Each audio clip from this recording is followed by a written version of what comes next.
welcome to the Friday TFI show. Here we are with you live until around about 5 o'clock. Or we fall asleep, or there's nothing to talk about, or no one likes us anymore. Whichever way, we'll just be here doing our bit as always. So don't forget, this is the Friday Roundup show. So we are live across, obviously, the Flory chat room is live, and there's a few of you in there now.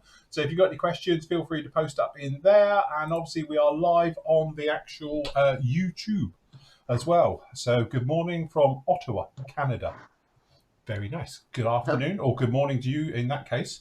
So so if you've got any questions, post them up there. We're not taking the ones off of the site and all the various bits and pieces because that's what we do for proper shows when we behave ourselves. And we're all posh like newsreaders. So this is our sort of look back at the week and then just general chit chat as we make our way to the weekend. So, we all right, gentlemen? How's it going? Fine, thank you very much. I feel outnumbered now. I need John or someone with me with a Flory Models top on, clearly, because I'm being outnumbered by the PM lot. So that's it. I'll get a virtual me next to me on that side. Yeah. The Flory logo on the other side, or black and have it black and. Yeah, I think we need a two-tone version, and that way you can be on one side and it's Flory, and then on the other side it's PM, isn't it? So yes. Anyway, so that's what we're up to. So what's been happening? Anything exciting? I've been doing stock all week, haven't I? So. You have been stock very busy little beaver, bless him. Yeah.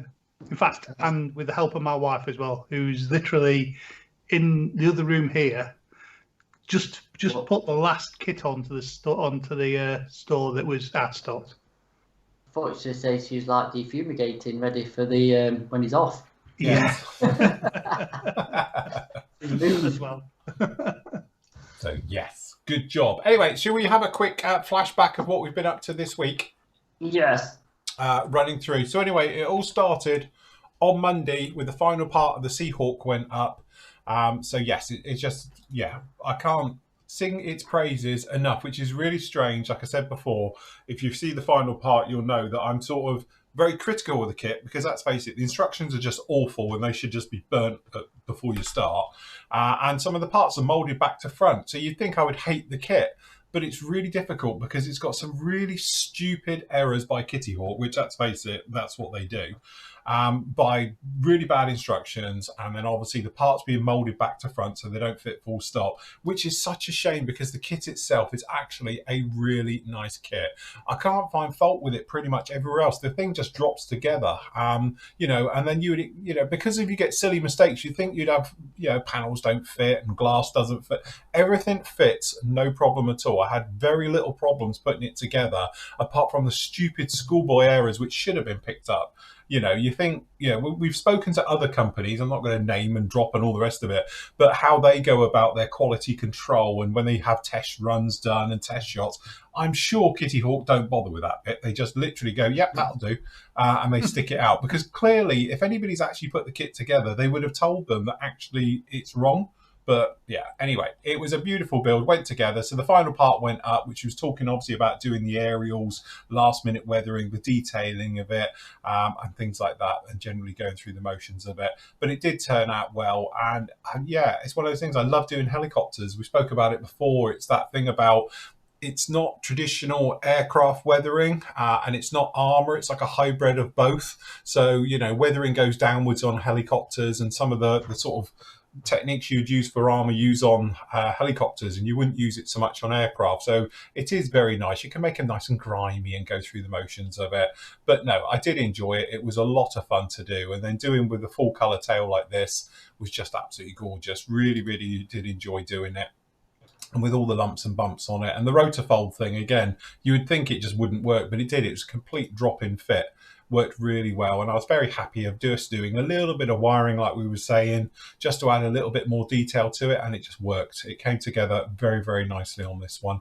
So yes, but love the markings. Very, very nice. It does. Stunning. That looks really good. Looks fantastic. Yeah. Can I just say that all the guys who've got them on the rolling pre-order on the site, they are literally winging their way to us now, aren't they, Matt, as we speak? Soon to come in, we'll get the invoices sorted. Yeah. Yes, and then you can all build along with Phil. Yeah, well, to be honest, there's quite a few on the site in different versions and everything on the forum Yeah. at the moment, isn't it? Where the guys are having a go with it. But again, it's just one of those things. We spoke about it a bit last night. Is that just take your time with it and clean your parts up. You know, this is another prime example of that. If you don't clean up the parts correctly and do a little bit of test fitting, it will bite you. You know, you just need to think about how it's going together and just finding the reasons whilst it doesn't. And that can be a tiny little bit of plastic that's just, you know, either should or shouldn't be there, and taking care of it. And it's a bit like this entire, you know, the bit at the top here, all of this.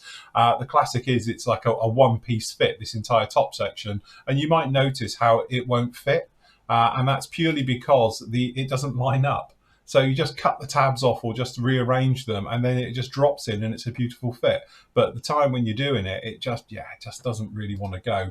But this entire top section here, this grey bit in here, as you can see, it just won't go. So, you know, again, just taking your time and it'll be absolutely fine with it. But yeah, really, actually, one of my favourite builds, I have to say. Really did enjoy it. Went together very, very nicely on this one. So yes, anyway, you can catch up with all about that. That was on Monday.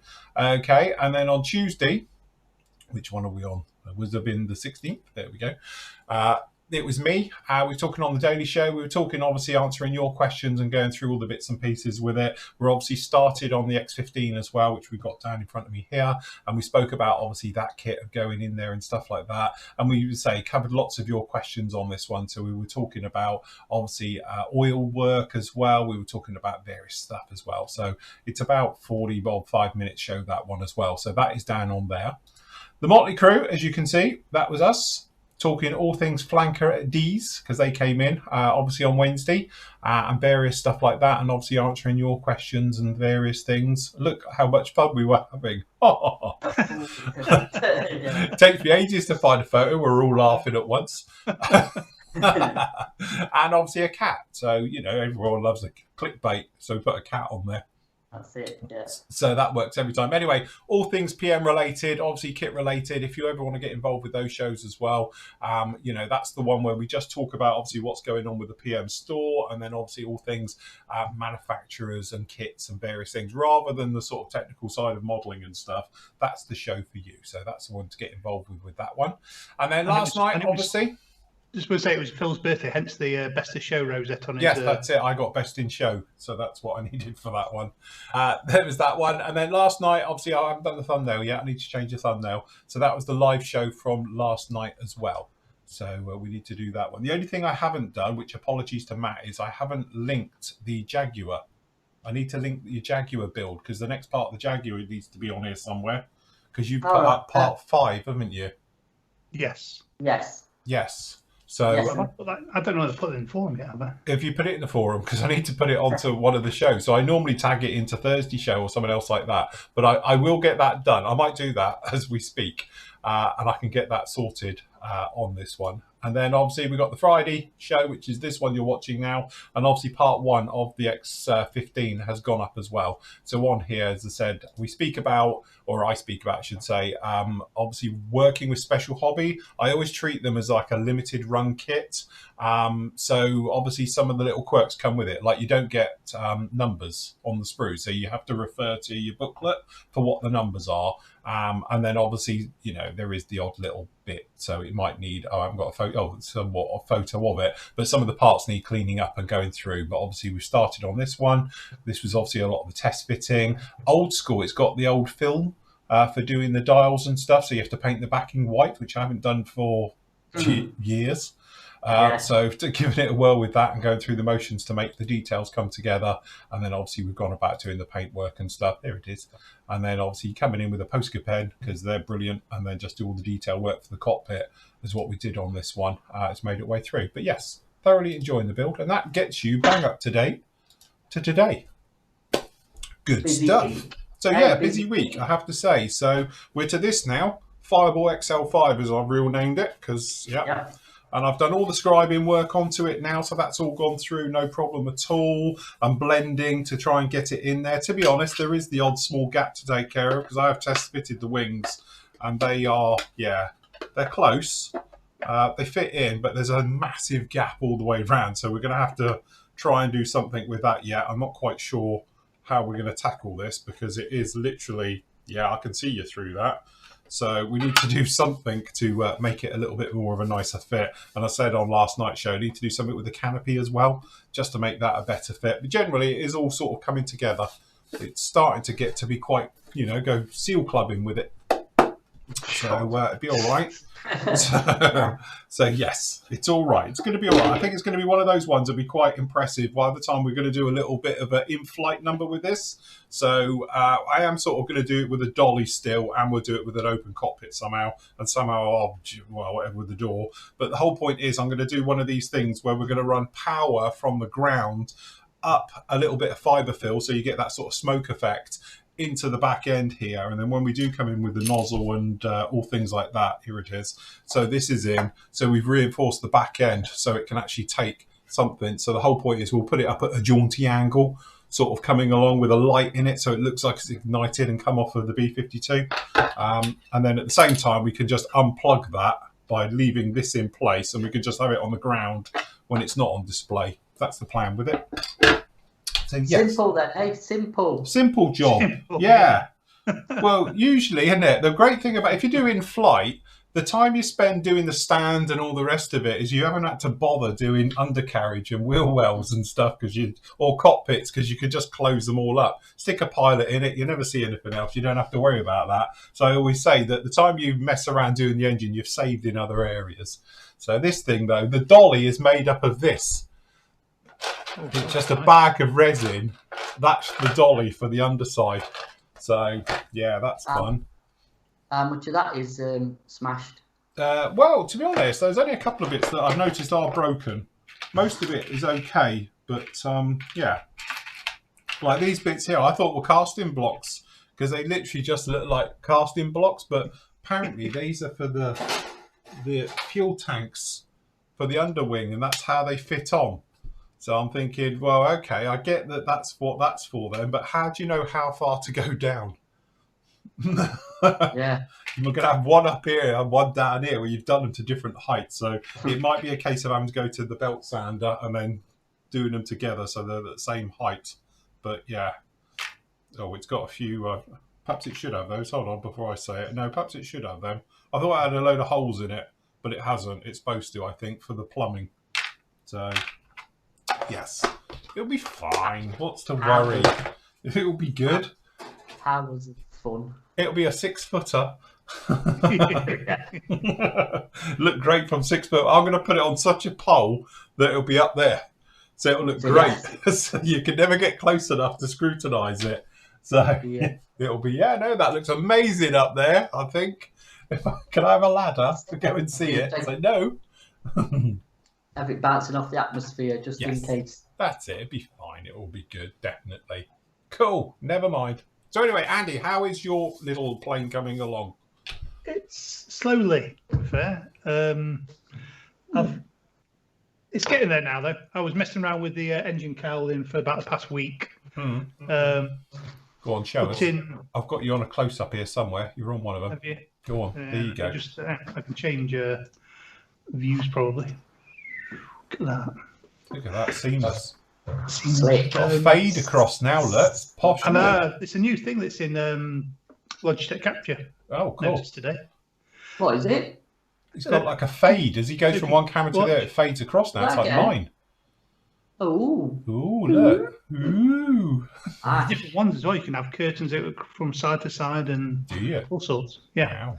So, I was messing around with this for about a week, filling bits and then using sprue goo and then leaving it for a day, then sanding it the following day, then filling it again and then leaving it for a day and sanding it the following day. So got to the stage where I was watching last night on the live show because Matt and John were on. So me and Nathan were in the sidelines, and I thought, stuff it, just rescribe it, paint it and get it done. So bottom arse, get off. It's now in its yellow RLM. Well, where are we? Over there. Yeah, that's it. RLM 04 is it?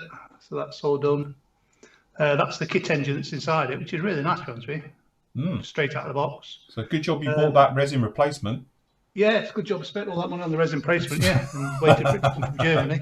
It took about God knows how many months, but so no waste of time. But it's getting there. Just need to, obviously the floats aren't attached to the plane yet. But yeah, the actual aircraft's had its main paint on it. It needs a load of weathering, start doing some shading on it, and yeah, just crack on with it, get it done. It will get done. So I take it it's a bit of a tail sitter at the moment. Yeah, it's fair. There's a lot of weight in the floats. Basically the front quarter of the floats is filled with lead. Right. Because it's not attached to the floats, it just pulls it back. Once it's glued to the floats, it'll be fine. But yeah. Cool. Why can you see the flooring? I did notice it being propped up at the rear end. That was all. Yeah. Very nice. Yeah. Cool. Has that got both colours on it then? Yeah. Yeah, it doesn't look it, does it? I was going to say that. You could I think it's more the camera. On this side, you can see it with the brown with the green. But I think because it's got a nice satin finish as well. Yeah. So what paint did you use on that? That was MLP. Because they're the only ones who do it. Oh, right.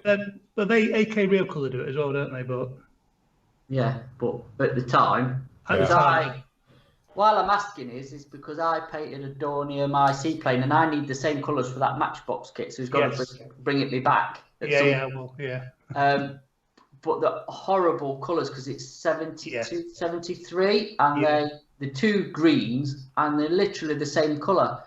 Yeah, I mean they're they are very close, aren't they? I don't know whether you can see it if put it squarer on. Oh no.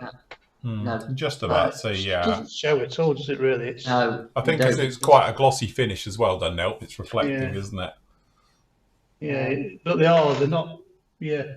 I don't know why they bothered. Why didn't just paint it one or the other? Because you can't tell the difference. Do you know what I mean? And it's one of them. Like, if you start playing with it, you're going to get a completely different colour. Yeah. People's done before. They've made one of them like a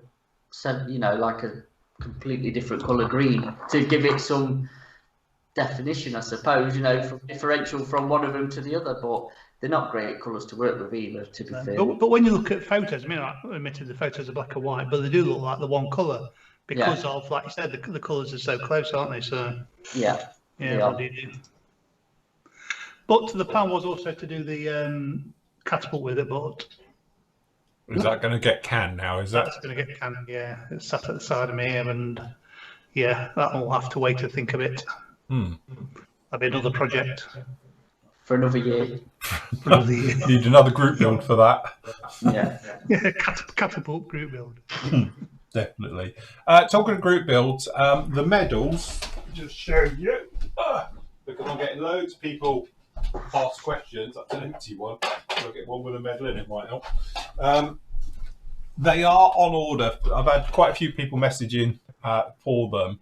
They are on order, but as I said, the company who do them are actually on lockdown and furlough, so they can't technically work. But they are going back to work next week. So their plan is they're going to do them and then they'll come to me. So it'd probably be the week after. Take about a week for them to do it. But they are back at it as of next week. And I've spoken to them again this morning. And like they've said, they've got the medals, they've got the centres, and obviously they just need to do the engraving and all the rest of it. So they're going to be doing that on Monday. And then hopefully they'll be ready for pickup either at the end of the week or it'll be early next week, which I will do.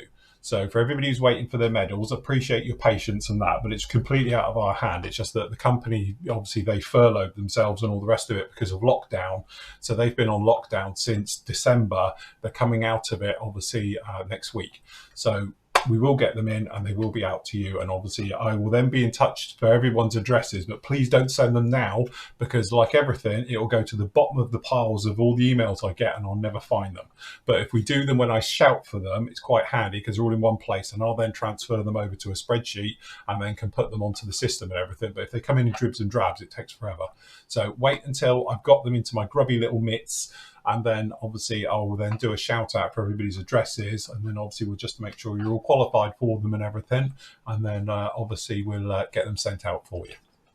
But yes, so don't panic. They are coming and they are in. Lee is still with us. It's all right.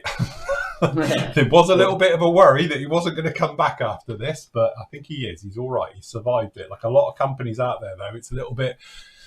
are they going to come back? So yes, anyway, he is fine and he is okay. So we'll get the medal sorted, supporting our local little business, and that's why we do it that way. Good. So yes. Glad to hear he's still going. It is, bless his little heart. Do you know how many packs of darts he has to sell and like those things to survive? Bless him. You know, because it was pointed out, and a couple of people did say to me, "Oh, we'll just go somewhere else. There's lots of places online," but we don't like to do that. We try and support local businesses and stuff with everything we do. So that's why I didn't want to just give up on him and go elsewhere for it. Because if he is still around, we want to support him really, and obviously, you know, especially coming off the back of furlough and all things like that, they do need as much help as they can get. So buy local, people. Yeah. Speaking of which, don't forget the PM store. That's a shameless segue. Don't forget, we've had a bit of a restock in this week, haven't we, Andy? We have. Cutting mats. Cutting mats back in. We'll have the men cutters back in next week, and the men snips, and then we've got some sticky scalpels. Sticks. Scalpels, sticky sticks. Sticky sticks, yeah. Sticky sticks. This is what I've just renamed them. Why do they call it? They should call them sticky sticks. One of them, look. Look, one of these. Let's say I didn't think it was even really a thing, but apparently Matt now says everyone needs one, don't we? Because you've been using it. Yeah. Do you know what? I used it on the Jag to put the lights in. Go on, show us your sticky stick. Let me put you on camera. Show us your sticky stick. Here it is. Hold on, I can put my overhead on so you can see the sticky stick. I think I'm going to have to get one because I'm old school and use the old pencils, but apparently sticky sticks are the future. So that's the double-ended one, look. Oh, yeah, that's it. Let's just shift that and keep the junk out of the way. What's it's a good job this is the afternoon show, otherwise I could go to town on this. No, it's not going to work on this, is it? No, you've just jinxed it. Yeah, it's too heavy. Oh, there you go. It will pick lighter stuff up. That's not going to work. But photo etch. Yeah. It's pretty good for photo etch. And say I fitted the light lenses on the Jag. Yes. With, you know, just dab it on and then you can just place it and, you know, you're not touching it. So they're actually useful. They're not really sticky, obviously, but... So it has a red end and a green end. So it's got a left and right. No, it's got a fine point. Yes. And a thick point. Oh, right. Yeah. Very good. They're colour-coded. Yes. And then obviously you get the starboard. Yeah, so you can get the different ones. Well, they are quite a useful thing. I don't know about like the advert where he's putting a decal on. Well, yes. It did seem a bit funny. Not quite. I don't think good for that, but... Yes, here it is. This is the for putting decals on. I wouldn't try it for that. There you go. We did decide that was a die-cast plane, didn't we? We did think it's a die-cast plane because it looks like a screw all underneath it. We're not sure. But anyway, I wouldn't recommend doing decals with it. But anyway, they do a single-ended one. And then they do a double-ended. Yeah, well, they do three different. They do medium, large, and small in the single, and then you get a large and a small on the double-ended. Oh, right, okay. So that's whatever. Anyway, back in stock now. The cutting mats as well. So we've got the AK cutting ones as well, which if you haven't got one of these, seriously, this isn't just me flogging it. Just buy one. Buy that one. Right, and save yourself £1 million a year on thin masking tape because I absolutely adore mine. I love it to death. So yes, it's just such a handy thing. If you don't know, it's basically got different sizes of grooves into it, and then you can just put your tape on top and cut them to whatever length. And then obviously we do different ones as well. So you've actually got the one for doing circles, and then this is for doing grids or checks or diamonds or chevrons. You can make a million shapes out of that one as well. And they do a couple of other ones as well. So yes, good job on that one. Just before it goes, just add to Krista, we're on Logitech webcams, aren't we? Yes, Logitech 920s, aren't they? Something like that. That's me and Andy are on them. Phil's on proper cam. Yes. My proper cam's over there. To be honest, I'm just on the webcam because it's easy just to plug it back in on the laptop when I'm here on my own. But,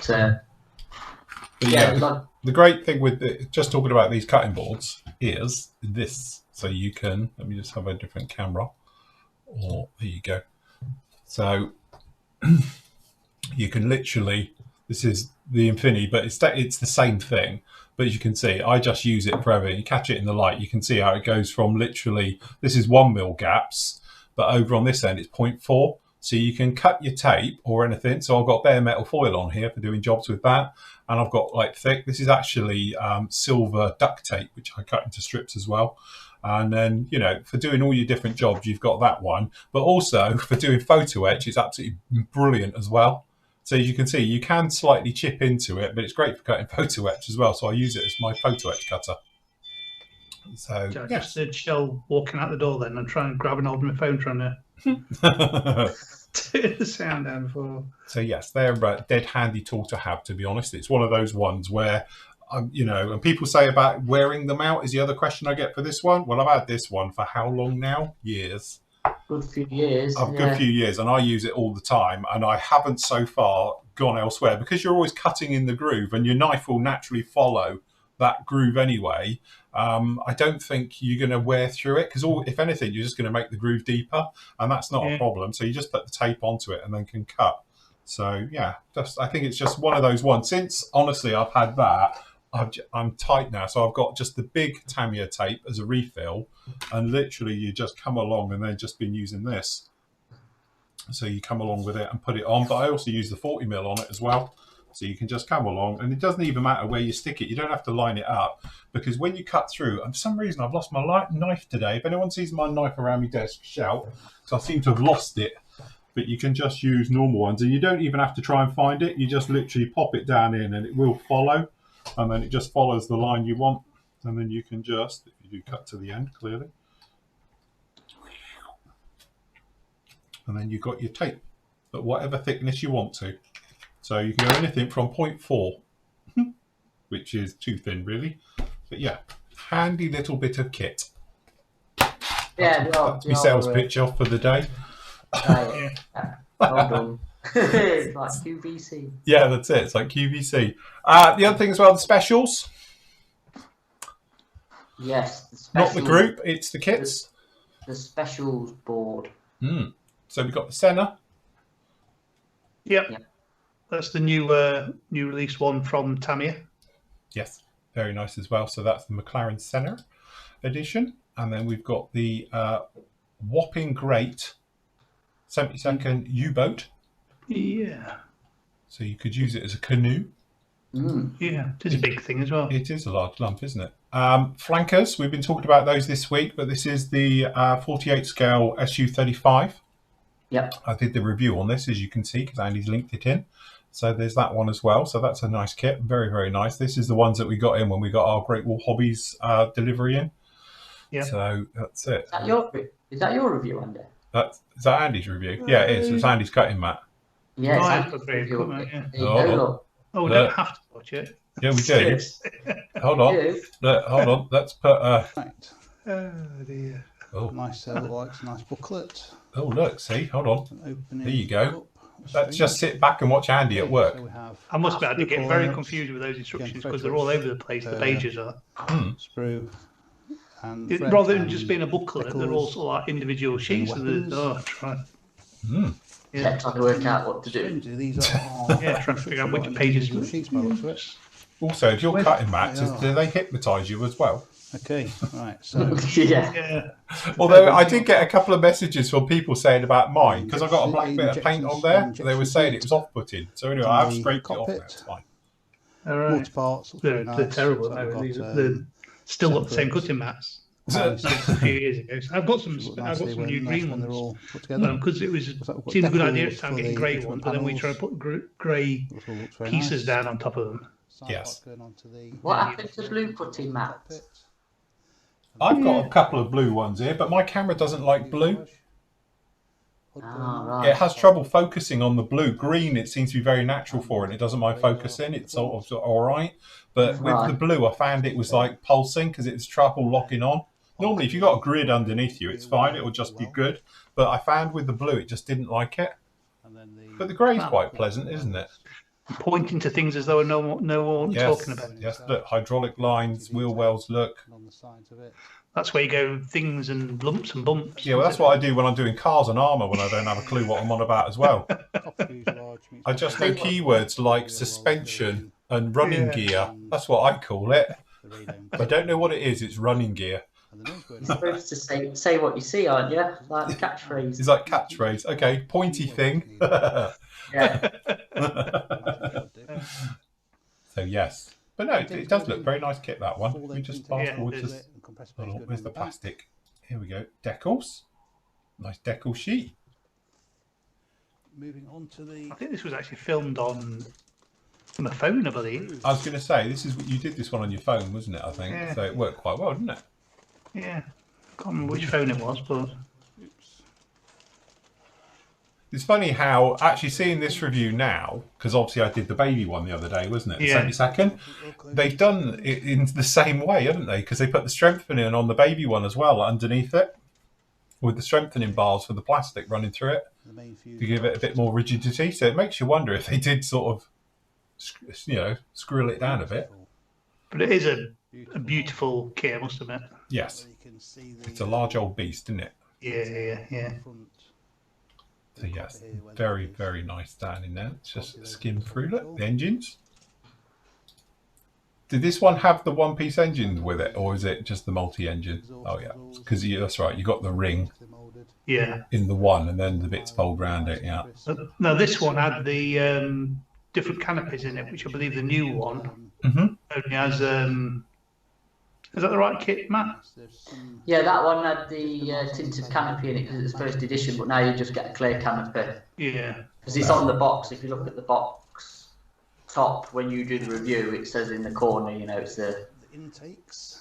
you get the other canopies with it, but you don't now. So. It does make you wonder, because I'm not being funny. I'm looking at this, and to be honest, Andy, I do apologise. I didn't see your review before I reviewed mine. But the 72nd one is exactly the same as the 48. All right. Because the sprue layout on that big wide sprue is exactly the same. And again, they are And the details look very, very similar as well. So I assume they've taken some details from the big one and shrunk it down.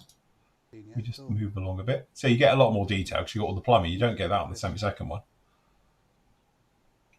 fantastic. Very nice.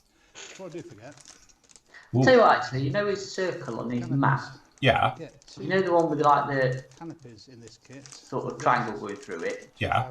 Really good camera setup Get two where canopies. you are. Yeah. So you know where the centre of your screen is.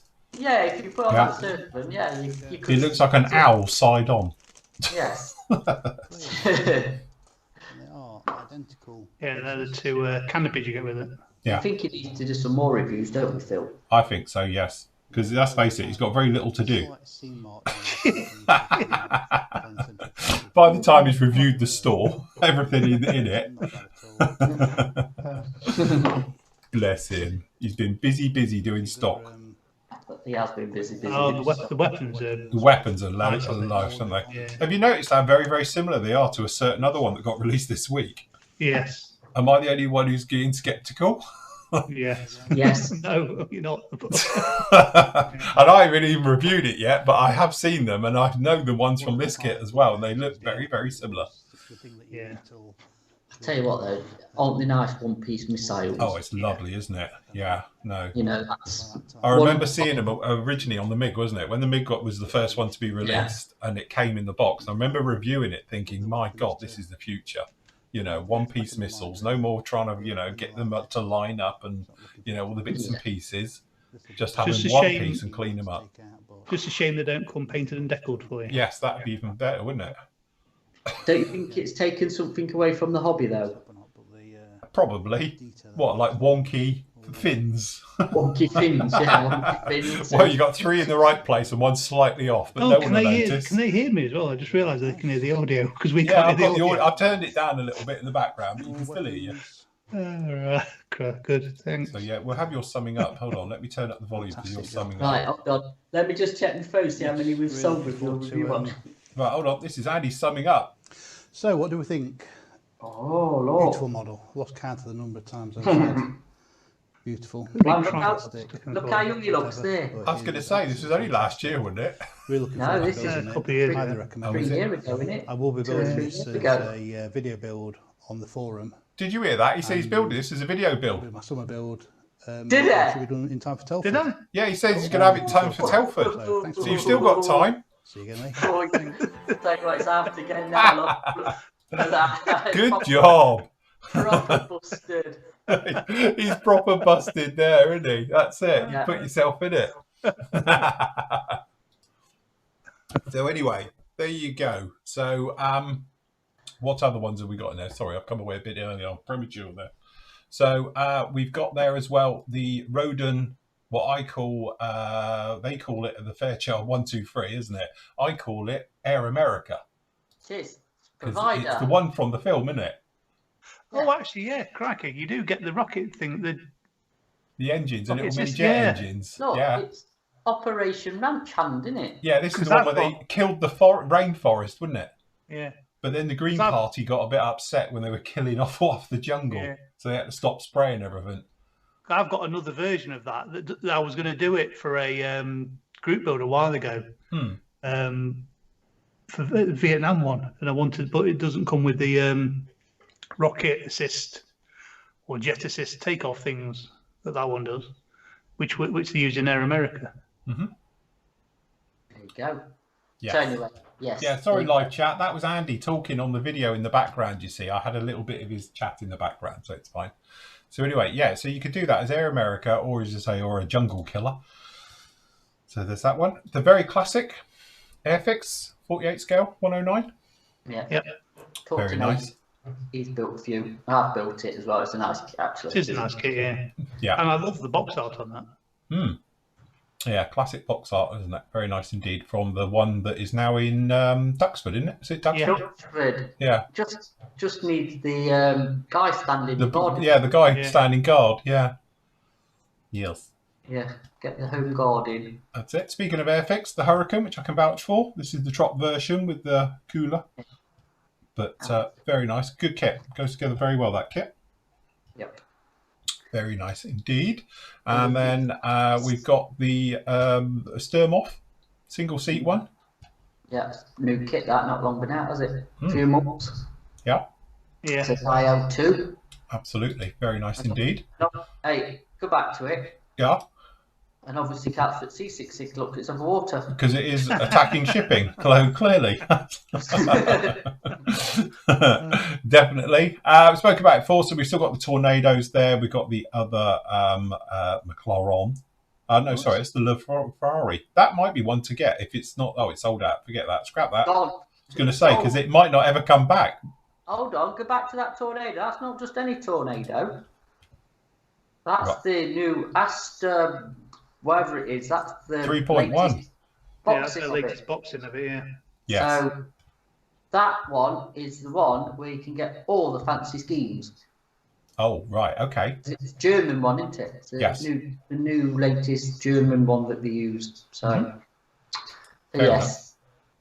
Nice. To say, nice with the tail art. Very good. We were discussing this on the other show, weren't we? Saying about the German ones just do amazing, brilliant tail art. And then you look at ours and it's like, yeah. Rubbish.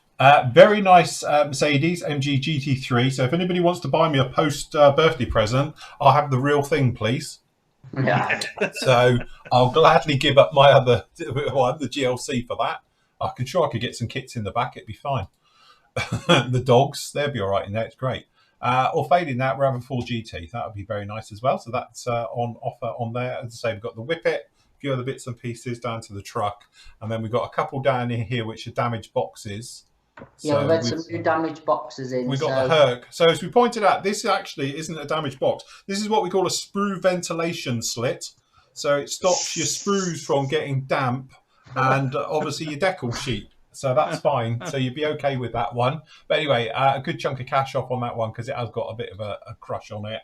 And the other one, which has hardly got any damage at all, is the Alpha as well. So a bit of chunk off cash off of that one as well because it's got a squished box. So it's got the corners a bit squished on that one as well. So it's our little damage boxed areas. I think it's a little bit more than a bit squished, that box, to be honest. Let's, Oh, right. you know, All right. It was looks like it's a crease along here as well. It was a little bit bashed in on that corner, but it's, you know, Yes. kit's all So right. the reason why we put photos of those is because normally you can we put slightly damaged box on most of them. I put damaged box on those, But the slightly damaged box, half the time you could hardly tell there's any damage to them. Yeah. But if we do see that there's a lot of damage to something, we'll put photos just of it. so people know, so we're not pulling the wool over their eyes and they get it. It's like, oh, this box is proper mullered. Yeah. So and then if Keith needs another Lotus, there's a damaged box one there. Yeah. So he's all right if he needs a fourth. So that'd be good. Be handy to have a damaged box one for him. M113. Very nice indeed. And then, as I say, we've got the other one. So this is the 72nd one. Slightly damaged box as well. So, yes. Yeah, it goes down to, I think the last one is the paint stand. So if anybody wants a paint stand. Yes. And so then obviously dead handy as well if you want a holder. Slightly damaged box as well. So, as you say, cut the quid off there on that one. Again, that's something I use all the time on mine as well. Got that and gets used and covered in paint. And you see mine, because I use mine on the, especially this bit.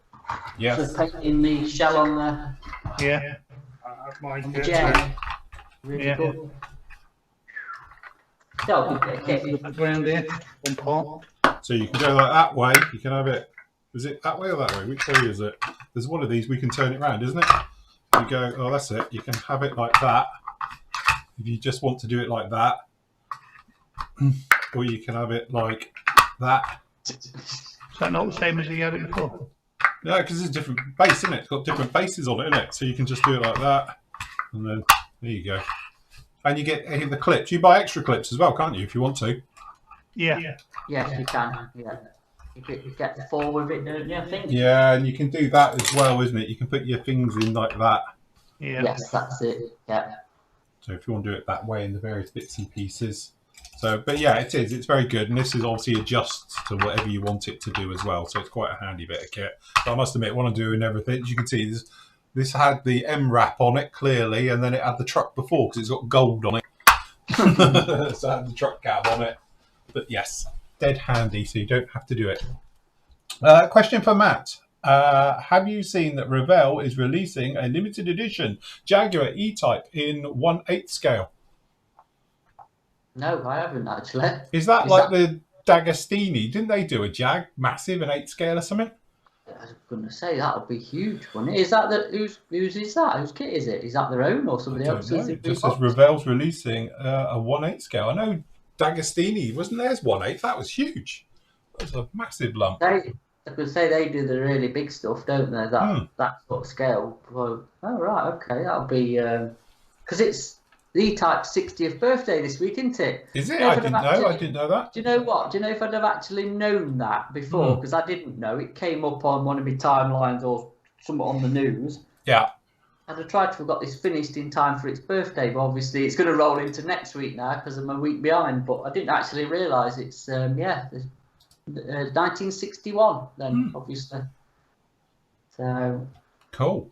And also grab it whilst it's there because we're a bit limited on these left because we've only got a few left, haven't we? I think that's the last one, isn't it? Is that the last one?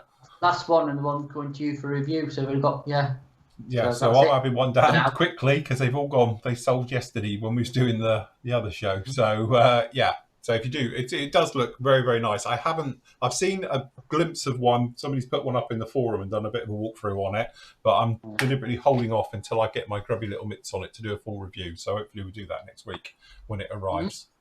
Yep. Apparently Monogram did that big 1/8 E-Type. Yeah, just seeing that. Ooh. God, that must be old then. Gonna say it's gonna be a bit flashy, isn't it? A fun build. Definitely. Cool job. Anyway, anything else on the store we want to talk about? No, not really. That All was good? it. All good? Yeah, no, we're all good. Very I good. say I've been going through the shop this past week, just basically checking stock, and I've put a lot of stock on that we've had in the store that hasn't been on the shop, and making sure that stock levels are 100% right. So you might go into a section that you've not been in, or you're looking for something, and you might find it now in stock. If you go into, for example, Master Box. Master Box.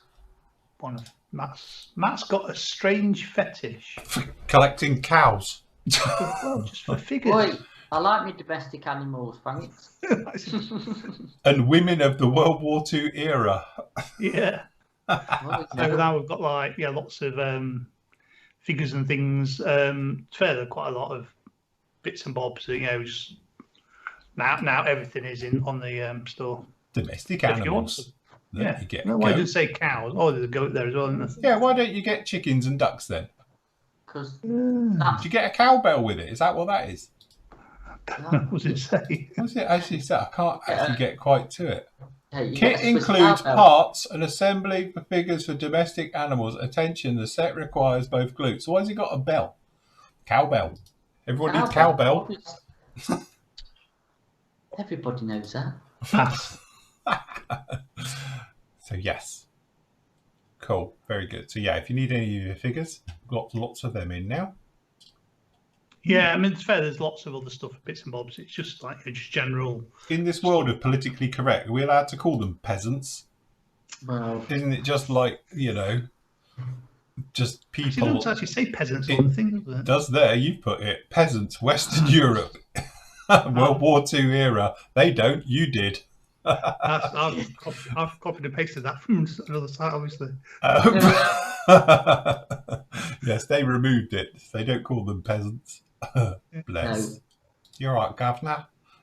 He does. It does spit Oliver Twist, doesn't it? Oliver Yeah. Twist, didn't it?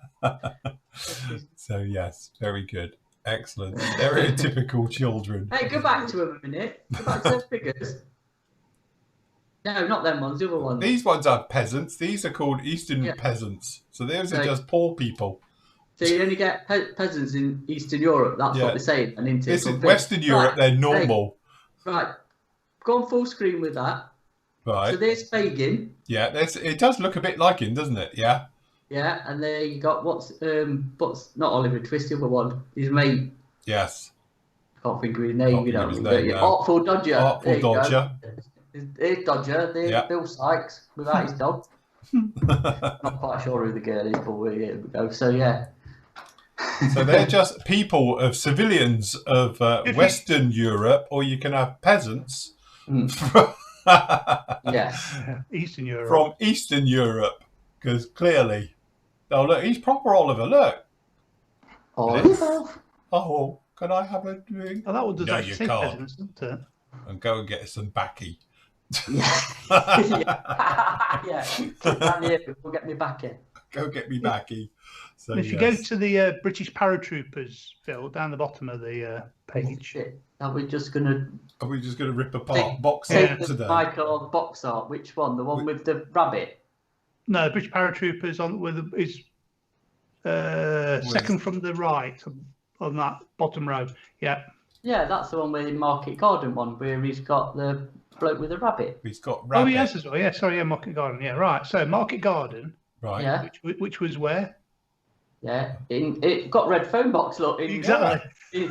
Yeah, how comes near Arnhem, over the bridge, they make a phone call on a traditional British red bill and a letterbox. I tell you what, I figured that one out. Obviously, when they dropped him, they got a bit lost. So they dropped him in a field in Kent, and he's Yeah, they got poacher. blown off course and they're in Kent going, now here, old chap, where do we go? Mr. Johnny Foreigner, and he speaks like, proper Kent. Yeah, which way is the bridge? Yeah. Yeah, what London Bridge? Yeah, yeah, they haven't built the QE2 bridge yet. So you have to carry on a Tell bit. you what, that's very observant of you, Andy, to spot the red phone box. Yeah. I've never Yeah, where's the damn bridge? The question answer is, mate, you're in the wrong country. Yeah. You didn't even make it over the channel. So, damn. There you go. See if they screwed up anywhere else we should know about. But What I could think of. Frau Fraulein. Muller, that's what it says. What, like the yogurt? Well, It is as well. yeah, that's on the title. Look, Frau Muller Yes. and her bicycle. And her bike. That's it. So I know we're only looking at Masterbox, but there's other stuff. Put loads of other stuff Take the into. mick out of anybody you sections like. as It's well. not a problem. Oh, the other. Oh, no, that's the thing you want. Go back to the. It's sold out now, but the Vietnam one next to the car. All right. I got the Cav one. Cav 1, that's what we need, isn't it? I think the box salts are all right, to be honest. Yeah. Yeah. Got beat a bit of air Cav. From a red telephone box in Holland. Yes. So Good. anyway, yeah. Anyway, there we go. If you need some figures. I like the way Jeff's been flagged on the live chat because he put Dick as in Van Dyke and it's flagged him. Would do or allow that, but it flagged it as a possibly inappropriate because he's put Dick as in Dick Van Dyke. Cool, very good, excellent, well done, everyone.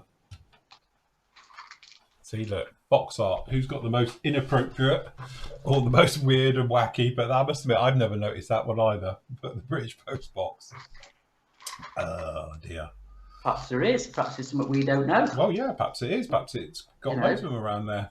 Can any of our Dutch friends, say they've got... Clarify that. Yeah, boxes. Yeah, somebody's going to turn around and say, actually, all of ours were red. We're like, okay, all right, take it back. So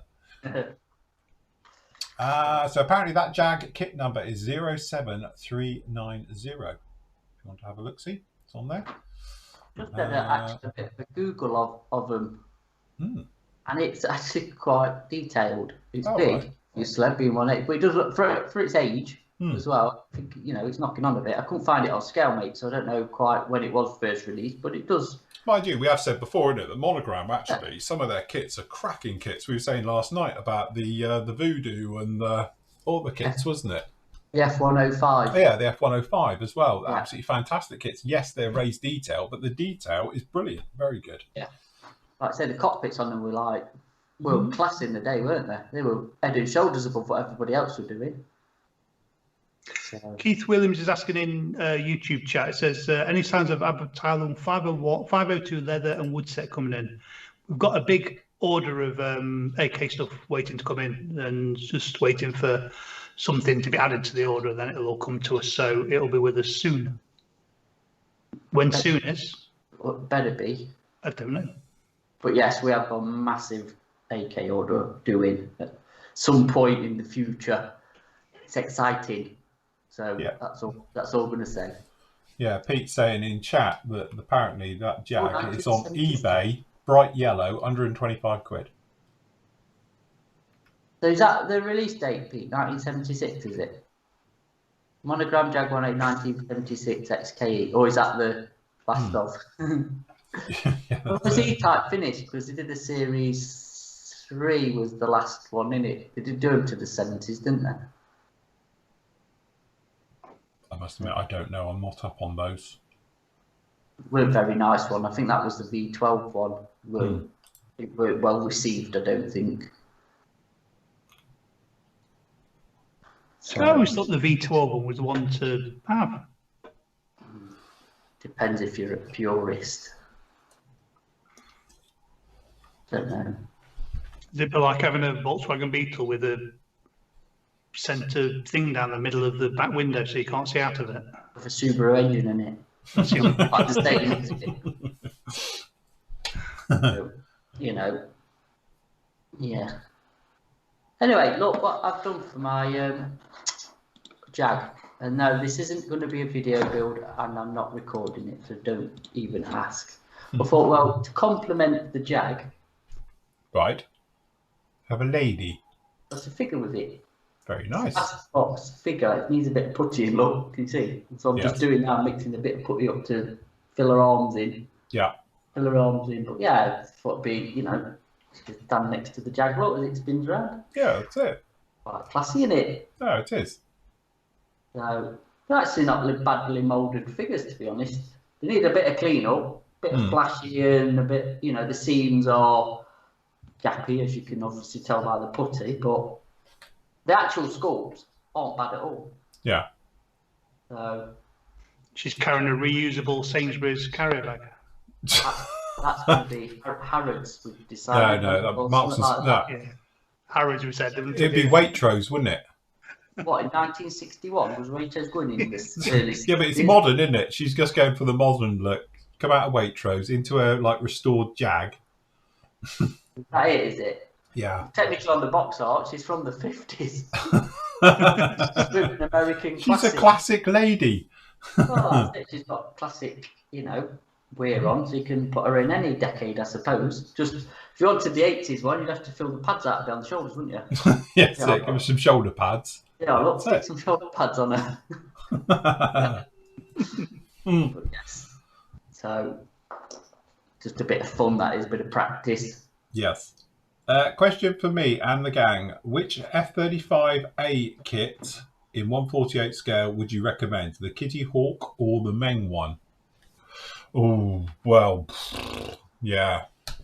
This is one of those difficult questions because, to be honest, the Kitty Hawk one from surface detail point of view isn't bad, but the kit's awful, as in it's a bit gappy and, yeah, it's typical Kitty Hawk. But the Meng one is a really nice kit, nice detail, but I think the surface detail is too strong. I've got it here. I've got one. And I just find that the surface detail of it is too much. Oh no, they're bringing out the Italy are bringing out a B, aren't they? Yeah. So this is the Meng one. If I just show you the surface detail on it, there's reviews that I've done that are all up there on the other one. It's just that I think personally, there's a big pile down there. So if you hear a crunch, it's just me. So if I go like that, oh, wrong one. Hold on, where are we? That you can probably see. Close up. There you go. The surface detail, to my eye, just looks too strong. It shouldn't literally be as strong as this.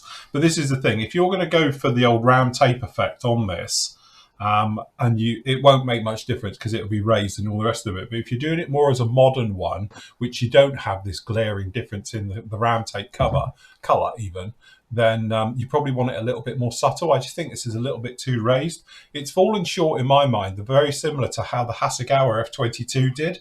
The detailing is too raised. It's too pronounced. It's not that raised in real life.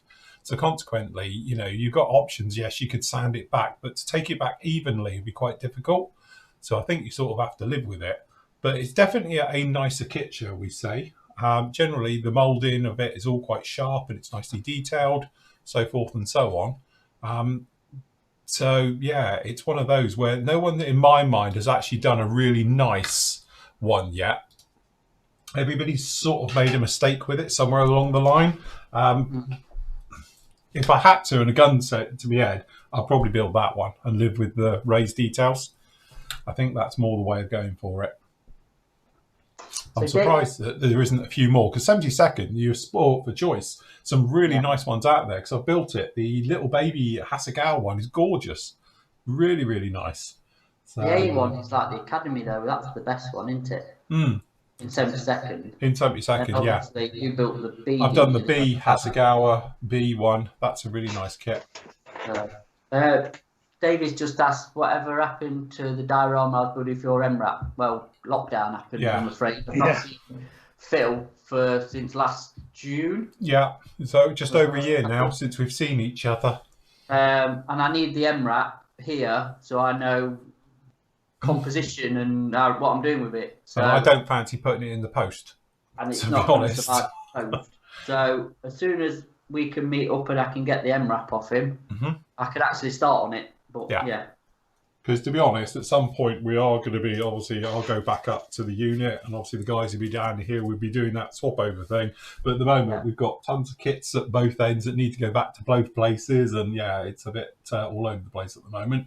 But as soon as we will, obviously I'll take it up and then Matt can have a play with it in his leisure of doing something with it. I can plan it and get a bit of composition of how it's going to be. So yes, and what size basic needs and all that rubbish. But yeah, it's good old COVID stopped it again, and it. Is he putting light on? Is he going to add more light?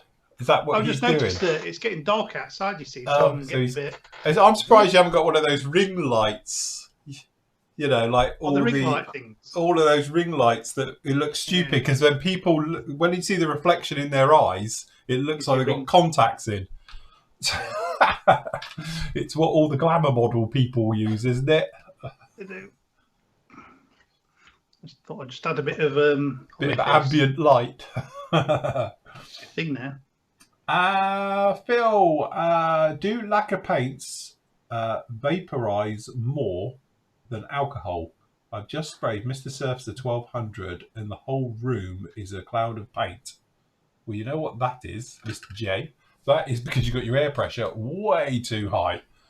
Because what you've actually done is managed to, it's instead of spraying and it going on your model, it's going everywhere, hitting your model, bouncing off. Normally, if you've got a room full of spray, you've got your air pressure way too high. So crank it down because you want your paint on your model, not in your room. Don't you think, gang? Yeah, God, yeah, that sounds, and yeah, put an extractor on would help. Yeah, so you got to open your windows or get an extractor on, but mainly if you've got a room full of paint, it means it hasn't gone on your model, which means you're wasting paint. So turn your air pressure right down. That'll be the clue to it. So for it vaporizing, as in atomizing, I think it's just that thing where you're just finding that balance. So you just want enough air pressure to atomize your paint first and obviously reach your model. So the great thing is that you can turn your pressure down so you're closer to your model. So the whole point is that my thing is I spray a lot closer than I used to. Old days, I used to be like literally 2 foot away, hosing it on, room full of spray. Nowadays, with lacquers, you're a lot closer in and everything because they atomize easier. Totally agree. I'll tell you what we could do while we're on is get a bit of a poll going in chat of because obviously we're doing the Easter thing in a couple of weekends, aren't we? Yes.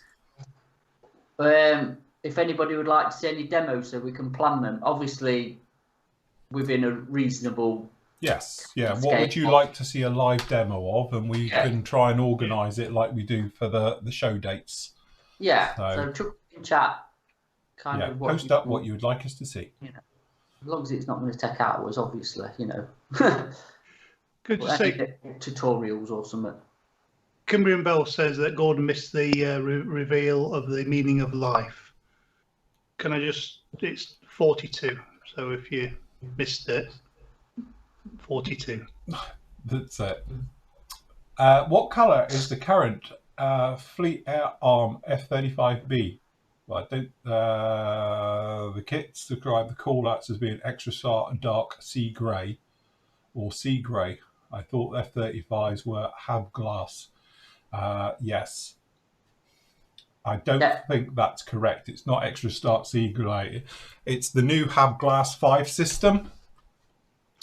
So, yeah, I don't quite know the best one to recommend. I will say that I think personally, you know, I know a lot of people have said it's wrong colour, but my F16, which is over there, is it done in it as well. And I used for that was MRP, if I remember correctly, but without the Have Glass bit. I just used the standard colour, and I can't remember what it is off the top of my head. Which would have been, hold on, I might have it in here.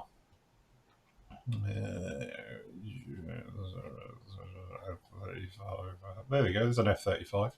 Well, actually, I think I used it on this one as well. Thinking about it, what colour did we use? MRP. And I haven't said what colour I used, which is dead helpful.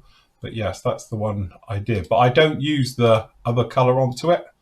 So we just... MRP do have glass there, don't they? Yeah, but they do it as a two-fold system, but you don't want the second bit. It's just the colour. It has got an actual colour for it. Hold on, I think I've got it on the other one. Yeah, it's got a metallic flake bit, hasn't it? You said it was too... yeah, it's too much. It's just way too much. Hold on, where's my... there it is. I may have written it in my very extensive description. MRP dark gold, which is 99. Then we did whatever to it. Then we did something else. Then we did something else. Hold on. Then polishing the work, the Have Glass. Must be back here a bit. I should have put the number up somewhere. Spraying a coat of Have Glass. Great. I've just called it Have Glass. Have you? Looks like, yeah, I just called it Have Glass. Say Attack do have glass as well, don't they? Yeah, but I don't like their version. It doesn't look right. Hold on, see if I've done it on the bottle whilst I was painting it. Yes, that's... There it is, there's the bottle. Just can't read the bottle. Typical. But again, it's one of those funny colours because it depends how you angle it, as how you see it. It looks very light grey there, but I'm looking at it over there. It looks dark grey. Either that, or it's a layer of dust that it accumulated whilst it was on holiday. So yes. But yeah, they do. I think theirs is the closest colour to it. Not a great thing, is it? Colour. It's just an horrible. I bet, you know, for manufacturers to do. Yeah. And it's changed as well, hasn't it? Changed colour over the years. MRP 280. There you go. Yes. So MRP 280. Good afternoon from Buenos Aires. Good afternoon indeed. Thanks, Phil. We'll go for the MRP colour. Kits, Worlds, Decals made me double check. Yeah. Yes. Vallejo Modeler also has a version of Hab Glass. I did do a demo testing with Hab Glass a couple of years ago, and they all look really bad apart from the MRP one. But the MRP one, it's supposed to be a two-fold system. You put down the base colour, then you put like the Hab Glassy bit on top, and it's like a pearlescent. It looked awful. So yeah. Thanks for that answer, guys. I'll crack on with the Hasegawa F35B. The Hasegawa 72nd F35B, got it on there. It's absolutely beautiful kit. It is literally like Bandai. It's gorgeous. It could be Bandai. You never know. Are you saying He's it's not? doing some figure sculpting. Would like to see a demo of that. Yes, he did that entire figure. I'm doing it. It's not exactly figure sculpting. It's filling in gaps. Figure sculpting is well beyond my remit. We could show you a Lancaster. Is it a Lancaster figure that you didn't do? Oh no, the Corsair. Oh, Corsair. Yeah, Corsair. Sorry, yeah. Don't mention the Corsair. Yeah. So. Where are we? Cool. May I ask, what is the colour conversion Federal Standard Humbrol AK for the Desert Pink British aircraft in the Gulf War? Do you have it on there? Has it got a Federal Standard number or a BS number? Certainly has, yeah. It's got a Federal Standard number. Oh, go on. FS 10279. There you go. On the nice old extra acrylics.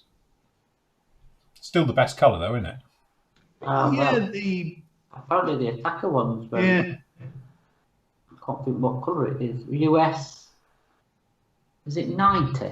No, I don't know. Attacker 90. There's one colour. It's supposed to be a bang-on match in the lacquer range for extra acrylic. Desert Pink. Who would have thought? No. No, you would have thought that, would you?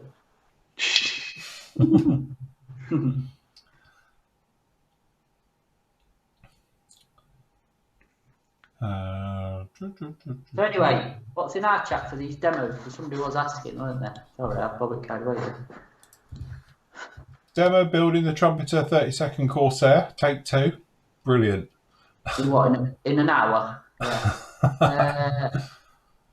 Destroy something live from Peter. Demo on how to work with Milliput from David. Yeah. Yellow rings. I've done that one. I did a video on yellow rings on bombs and stuff. Peter definitely has a destructive nature to himself. What a destructive nature, is that what he's saying? Water in a diorama situation. Again, I think that might be a bit long-winded to do on a.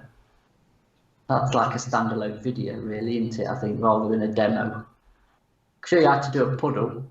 If that helps. Les, you're saying what's the seat like? Sorry, Les, you're saying what's the seat like? What seat? As in a model kit or the one I'm sat on? Decaling small decals in awkward angles. Don't bother. That's If it's that awkward and small, no one will see it anyway. Yeah. Thing is, if you did a Corsair again, would you do the Trumpter one or would you do the Tamiya one? I'll do a Tamiya one. Yeah. And to be honest, I did have a Tamiya one here, but I sold it on the full intention of getting rid of that old one and doing it again. Yeah. But again, sorry, go on, Matt. Well, no, I was about to say though, wouldn't you do the Trumpy one just to show prove you can do it? That's horrible, you know what Yeah, I mean? no, you've got a good point. I think, again, the trouble was when I did that Trumpy one, because I threw all the aftermarket at it and none of it fitted. If you would probably just stayed with the kit, it's probably not a bad kit. Yeah. So, I mean, it's obviously been well superseded with the Tamiya one, isn't it? So why would you go back to do that one when you can build a far superior Tamiya one? That's the point. But, you know, yeah. Les is just saying about the seat in the one. It's tiny, don't forget. It's only a little seat, but you get the little figure with it and all the rest of it. So he is very ickle. Declan a Phantom. I don't think they're taking this serious in our chat. No, really. they're not. No. Declan a Phantom, yeah. Hold on, I might show it over here somewhere. Hold on, here is it. Do I not show it in here?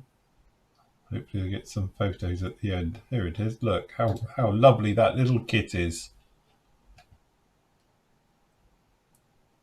Comes a nice little stand as well. Comes with the stand. And you can have it in flight or on the ground because the nozzle is posable and movable. I wouldn't move it more than once because it'll snap off, but it is technically working part. So, yes. See, look, you get all the doors and everything for doing it. If you wanted to, that's the thing as well. You can take the gear off and do it as gear up and all the rest of it. So, and with the nozzle back. So, yes. That's when I had the camera over the other side, look. Forgot I used to have it over there. You still not got one? You moved it back? I don't know. It's like I used to have one camera over there, one there, and then that one there. And then I have one to the side. And I keep thinking I'm going to move them again, but yeah, never do it. Oh. Everybody's trolling Andy in the chat. It's not nice, is it? They're all trolling you, mate, about your Shell for Doom kits and the catapult and that. You should finish that on, you know, an hour demo. The catapult, yeah. Quick. Painting They've camo never seen the on catapult. military person. Again, it's not. It's hours of work. It's hours of painting. It's not something you can do. We're thinking something smaller, more compact. 10-15 minute. Yeah, 10-15 minute demo like we did. I did one on chipping and burnishing fluids. Is there something, you know, something we can do? Yeah, do the Bandai cup of noodles build. I can do a real one if you want. Yeah, that's it. Yeah.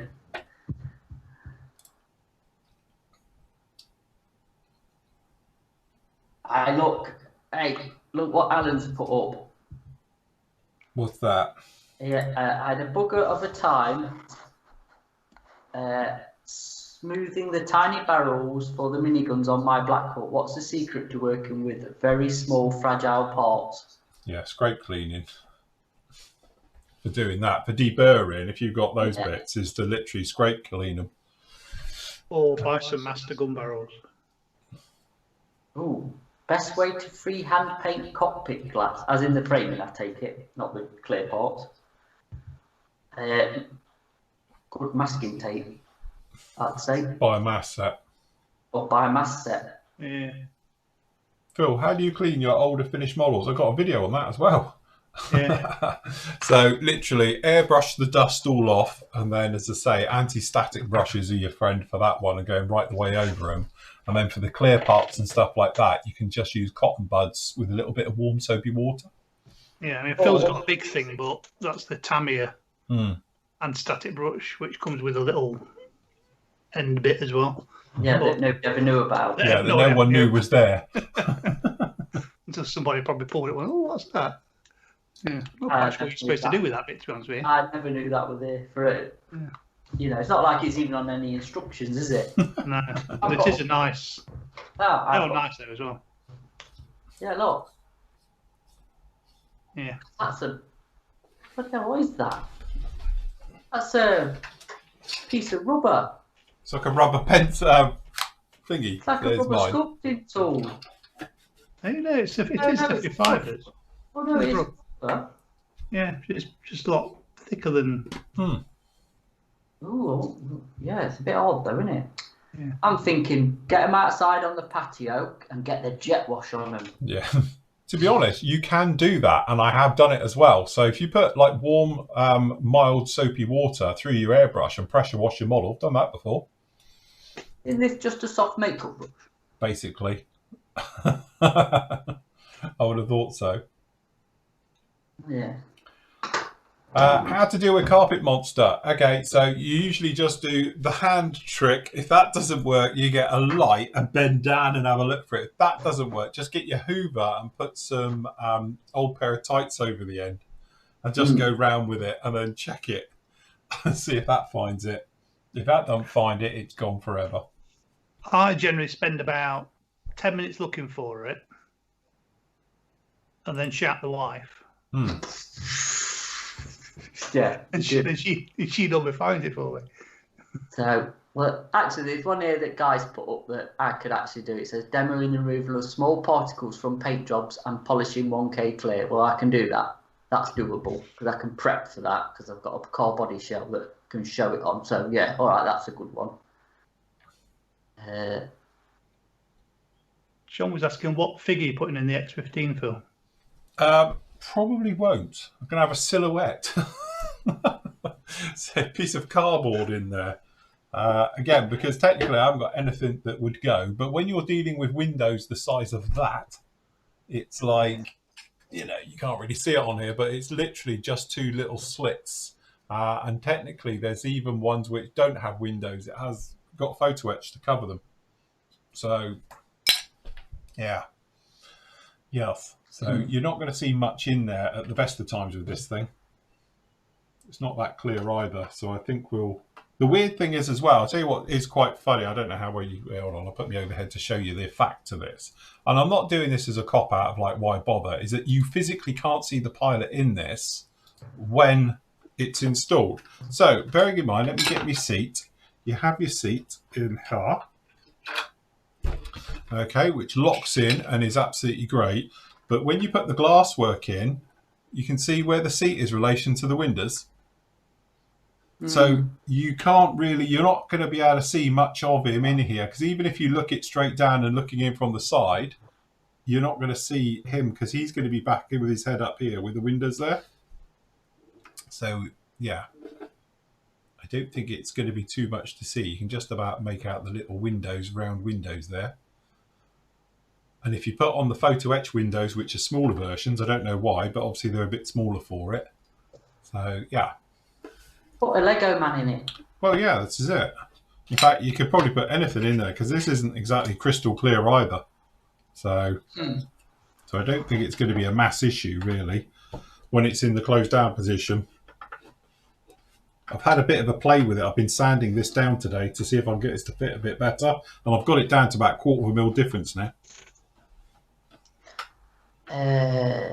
Another good suggestion actually is exhaust weathering with pigments and something else, and exhaust stains. Yes, could do that. That's a good one, isn't it? Yeah. That's doable. Somebody's asked about me painting a figure face. Again, it's going to be a bit long-winded. My plan is I've got a couple of builds, but I am going to video a figure, but it's not 35th. I've got a bigger one to do, which will probably be better to show some techniques with rather than 35th because they're just a bit small for filming, to be honest. However good your camera is, you still end up getting your brush in the way or your finger, or even when it's on a sort of a block of wood like I do it with, because it's a small, you're on top of it all the time, and I think it's too hard to film to be any good. So I've got a bigger figure that I'm planning on doing probably in a few months. I've just got a couple of things to do first, but yeah. Gordon, yes, Phil will be reviewing the mini base flanker. He's got a few other bits that are coming in, hopefully early next week, and then we'll be sending it down to him with some other bits. Yes. Yeah, I'll be on it. Les said he'd like to see the Argosy. I can go get it, Les, and show it you. If you want to see it. See the what? The Argosy. All right.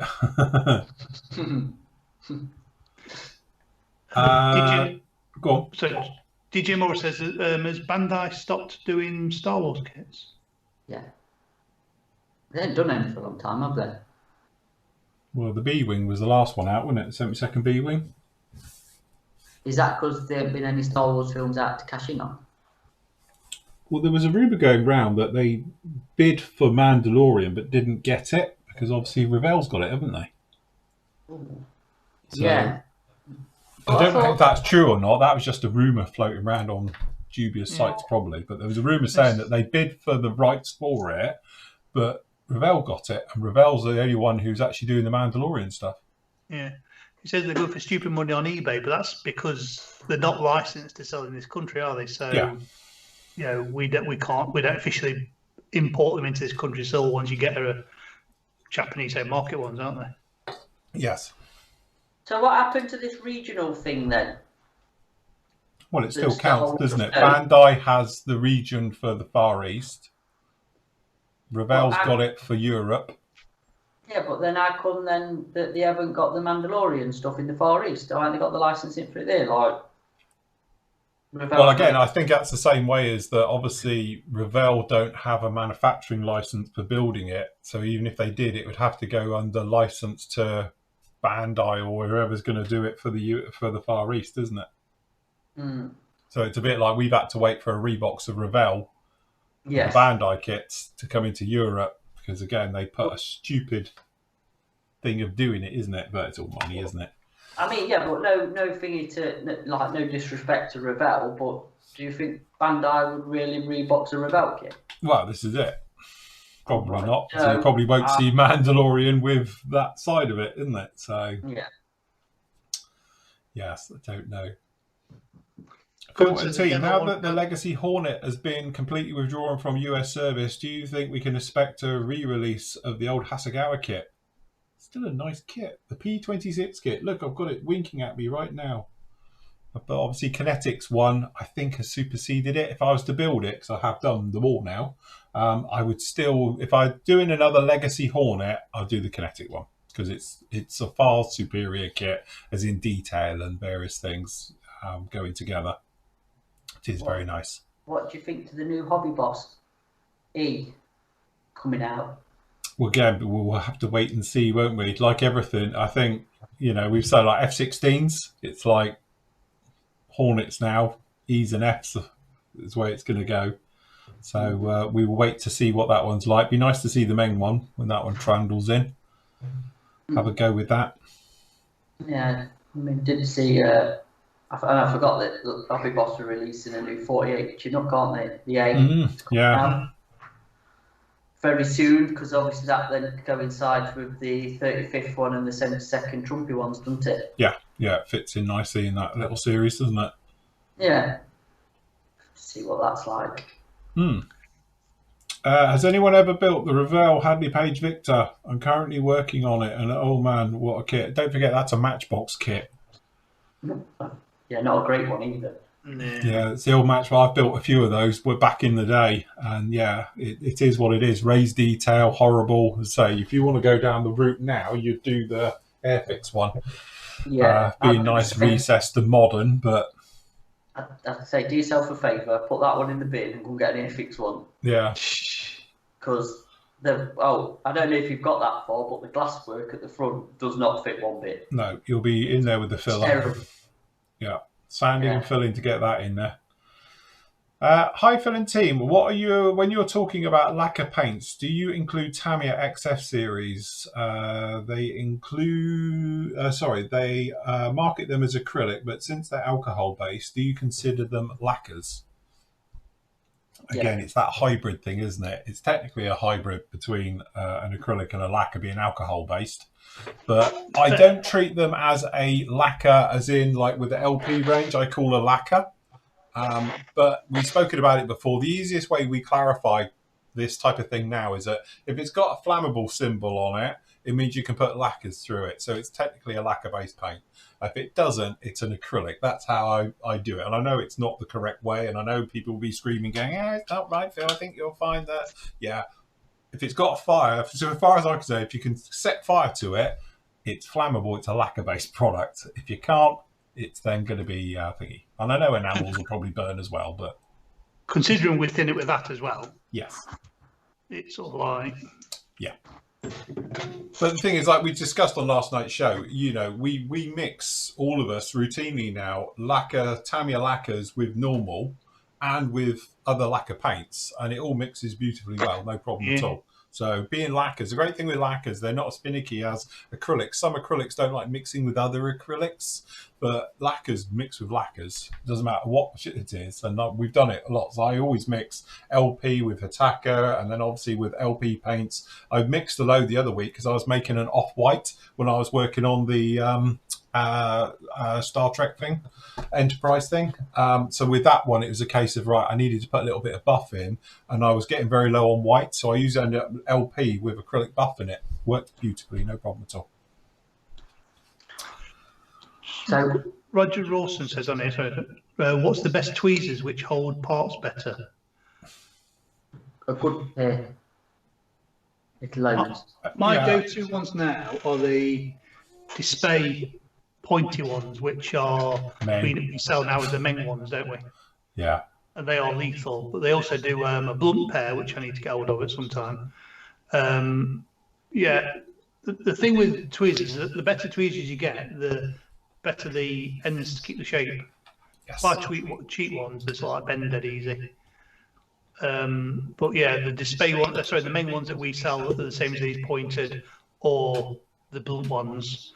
But we've also got some Mr. Hobby ones in, haven't we, Matt? The all ones with the green things on. Hopefully we'll get the rest of them in. And to be honest with you, the Trumpeter little set is not a bad set of tweezers either for a cheapo set. They're not too bad, but with you, I like the display, but I like the flat ones.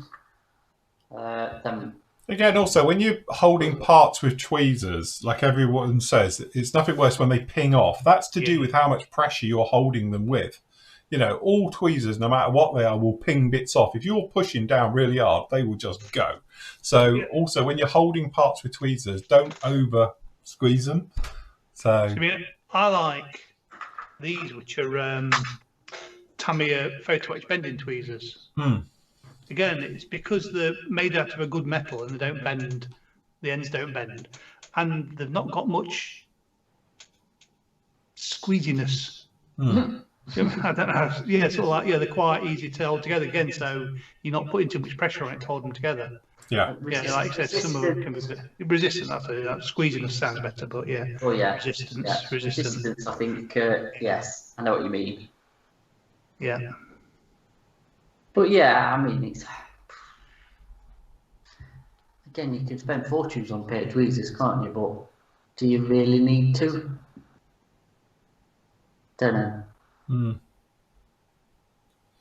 Yeah. Again, it's one of those things. It's what works for you as well, isn't it? Yeah. Again, Definitely. So in our chat. Well, there are lots of people just in this one are talking about various things doing, like weathering with pigments. We've got videos on that. We've obviously painting wheels and stuff. We've done that. You know, attaching canopies, various things. We've done quite a few on that as well. So some of the ones you guys are talking about, videos and stuff, we've sort of got in other places. So,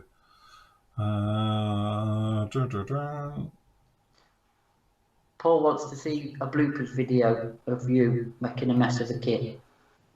Well, there you go. Watch the Corsair one.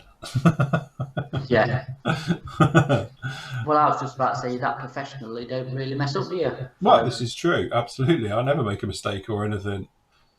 The only thing is, as I say, a lot of people say about, you know, my video, like Matt's done them as well now, is that thing where when you screw up, I don't edit it out. It's not like that's it, we're going to edit it out. If it's on camera and the camera's rolling, because obviously a lot of the time, you know, I don't video 24 like Matt's now finding out to it. You tend to get to a bit where you can show as much as you can. You're not always just running and then, because editing would take forever.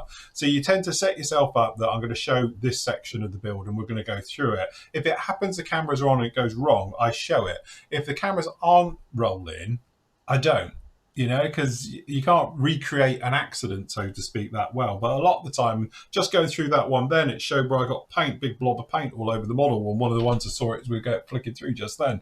And it was classic because it happened as I was rolling with the cameras, like, right, okay, you don't panic. You just tap it off, let it dry, lightly sand it back, blow it back in. No harm done. But at the time you're thinking, because it's just that thing of not immediately reaching for a cloth and wiping it off. Because as soon as you wipe it, you're going to make a right mess. So you just dab it a bit, let it dry, sand it back, blow it in, no problem. But that's the thing with a lot of the stuff. It is shown. It's just in there. It's all warts and all. If it's not working, it's not working. And, you tend to, it's easier to show somebody how to fix a mistake than it is to sort of try and create a mistake. Yes. If that makes sense. You know? Perfect sense. Yeah. So, yeah.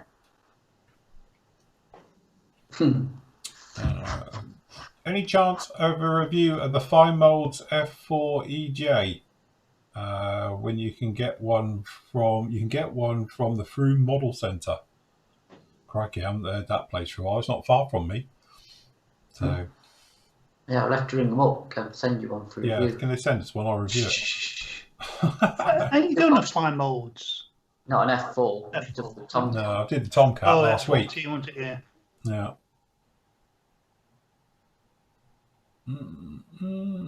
Bill, you keep mentioning toning your models. Can you demo the technique? Yeah, well, as I say, toning is just different ways people do it of it, isn't it? You get people call it bleaching, lightening. I just vary the tone of the paint by colour shifting, modulation, some people call it. It's got 1,000 different words, isn't it, for the same thing? Yeah, it is, yeah. But it's roughly what I tend to do is like, this will be a classic example of this because this is black, but it's not. So it will be a mixture going from pure gloss black, which will be Tamiya X1, right the way through to greys and metals, because that's how we're going to go through doing it. Because again, this is the thing where the nose section for some reason is always like glossy, and then different areas have different panels, which I assume it's because they're made of different metals, and as they're affected by heat, they change colors and various things to it. So that's what we'll be doing on this one. But this is a classic example, and the reason I wanted to do this one is that technically it's black, but it's not going to be black. It will have one tiny bit of gloss black, which is this bit around the nose. The rest of it will be various shades of. So that would be a classic example of probably working through colors like rubber black, but then adding gray to them, but also adding blue to them and adding green to them to shift the different colors, because each panel will be slightly different. So it's going to be 50 shades of grey in it. It will definitely, yeah. Yeah, and some metals mixed in as well. So we'll do some, put the black down, and then we'll put a very fine coat of like a metallizer over the top to give it that sort of zing. And also I will be doing that dry brushing technique with metallizer right the way over it. So it's got that sort of weighted, heated, metally look to it. So,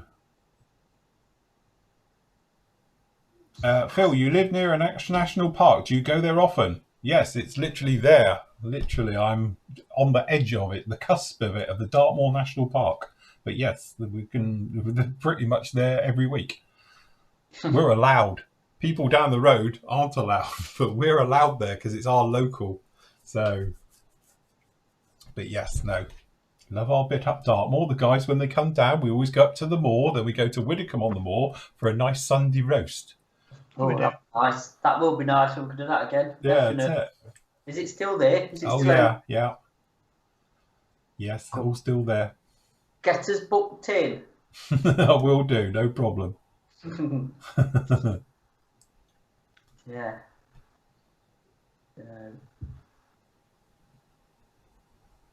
Phil, have you ever spent a lot of money on aftermarket and thought it was a waste? Yeah.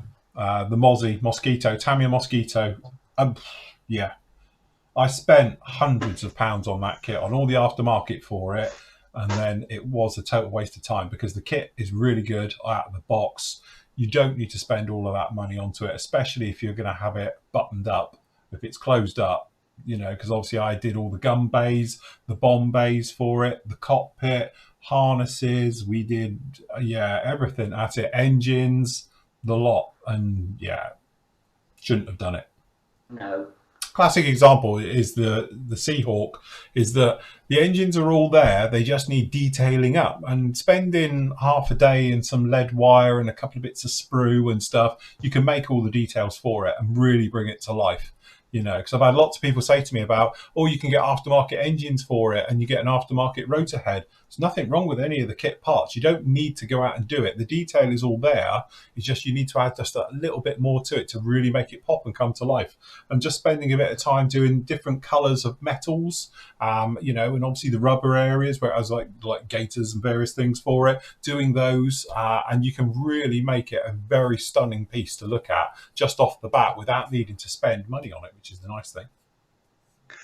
Gordon says, don't have a demo video, have an extended gallery video of all the models at PM Models. Do you mean of the built kits or the unbuilt kits? Yeah. We wouldn't have to come on if that was the case. We could just put that up and put it off for a few hours. Yes. Yeah, it's fair. I am taking my video bits up to the shop on Monday, probably. Yeah, Monday, yeah. So I might. The problem is the main store is a bit crowded. Dangerous. To do a video of the actual dangerous, yeah. High-vis and toe-cap boots and all that. Yeah. They go off into the warehouse and may never come back. They're actually on long lines, so you can pull them back in. We're flares if we get stuck. Yeah. Yeah, that's it. Send up a flare every hour, or fire a gunshot so we can hear you're still alive. I might run around and do a bit of a video of the kits we've got. I think a lot of them are still in boxes from the last show we went to, though, aren't they? They're all, to be honest. They've been upstairs all winter. They could do probably with a good dust, a good clean. Yeah. Don't really go upstairs. Had no reason to use upstairs, so they're just up there. And stuff's getting put out of the way because we're a bit out of room up there at the minute. It's it means the built kits. Yeah, it's we need to have a bit of a. I think probably, to be honest, we'll wait till the weather picks up and it warms up a bit, and we can get up and get out and get it dusted and cleaned and all prepped and ready. Yeah. Just looking, it's just a dumping ground up there again at the minute, to be honest. So anybody who's been up there will know what we're on about the space upstairs. Yeah. And we'll get Andy to do a little film of the shop and put it up. We've not mentioned it, haven't we? To be honest, you've mentioned it. We should do it, but we'll get around to it. Somebody put some on. What about doing a demo on cloud camo on armour? Is that like you mean the Mickey Mouse camo on British World War II armour, or am I thinking of a different cloud pattern? I don't know, cloud. What's cloud? I think it's the Mickey Mouse one. The Mickey Mouse ears, the black and the green. Oh, right. On the British World War II. I don't know if that's called cloud camo, but makes sense if it is. Did leaf camo. I've done that one. Leaf camo, yeah. Quick question there. Is there a museum for the RAF ASR squadrons of World War II interested in the Walrus because his uncle flew one? The only one that I know of is at Yeovilton at the Fleet Air Arm Museum. They've got one there because that's the one that Airfix used for theirs. They LiDAR'd it and all the rest of it, didn't they, on that one? So yeah, Jade means the Mickey Mouse camo. Oh, right. Don't know that one. Yeah, I know what it means. Do you need a mask set for that? Technically, no. I brush paint it and fill it in with airbrush. I just outline it with something black, grey paint. And then either brush paint it or finish it off with an airbrush, to be honest. You can't get camos for it. You can't get stencils and all sorts, but you could make your own, couldn't you? Just after some paper, yeah. Just keep moving it. Just put your own or tape. Yeah. put it out in tape into the pattern you want and then stick it on and spray it. There's loads of ways of doing it, but yeah. Mr. J said he finds aftermarket quite stressful at times. Again, I always think that, you know, aftermarket is one of those rabbit holes you can go down, because you can go to various websites and it will sell you all the stuff to go with it. But do you need it all? You know, that's it. But also right the way down to photo etch. I know we were discussing it at last night's show, like, you know, most of us hate photo etch.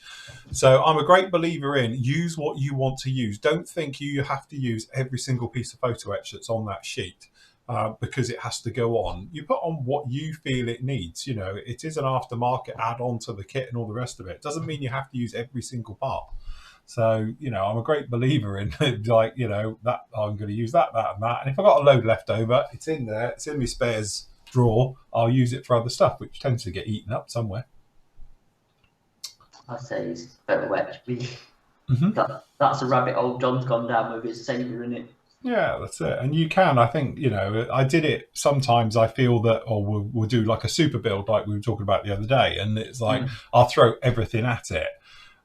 But a lot of that is because I'm trying to teach as well with you guys as well and show you how I go about using it. Personally, most times I look back at a kit and think, you can't see it. It was a complete waste of time. I don't know why I spent the money. The Mozzie I'm quite vocal about as well, because I had already ordered the engines, for instance, before I'd even had the kit, because they look gorgeous. I saw, you know, Eddard always do those fantastic, don't they? And they did one with a little video and it showed it all going together, the engine.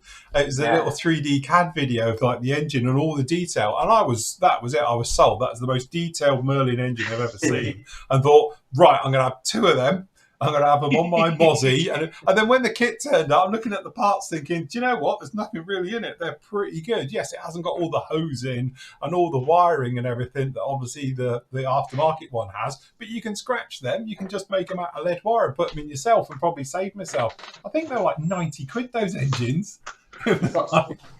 You got sold the dream, didn't you? Yeah, I did. I really bought into it. And then I thought, oh, look, now they've done the gun bays for it. And they did. And I did. I spent over 250 quid on aftermarket on that kit.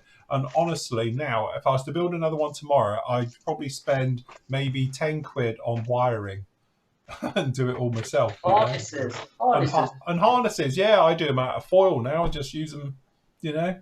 You know, all that money you spend, it's up there gathering dust. Yes. That there is all the resin bits for the engine for the Arado. Yeah. And I use the kit one. Yeah. Send it back, Andy. Send it back. To Germany. Go get a refund. Yeah. So it don't fit. But yes, but the Mozzie, as I say, it was one of those ones where it was just absolutely horrendous. But on the flip side, it's gone. I'm still here. What happened there? Where's your camera? I've clicked my Logitech capture off by mistake. Hey, but you know, on the flip side though, your 190. That's different because you put a lot of aftermarket into that, and that's probably more worth it because the kit's very basic to begin with. Yeah, absolutely, and that's the thing. 6.2 as well. You know, I think that's a bit different. As in, a Tamiya kit, you've got all the detail pretty much in the box, haven't you? Like you say, where obviously the Revell kit is what you pay for it, and then if you want to take it the extra mile, you can. You can put as much or as little in it as you want. Yeah. Which I think then definitely, because that's what I've said, isn't it? The great thing about those Revell kits is that they're really good kits. To be honest, I know we slate Revell and all the rest of it a lot, but now they're brilliant.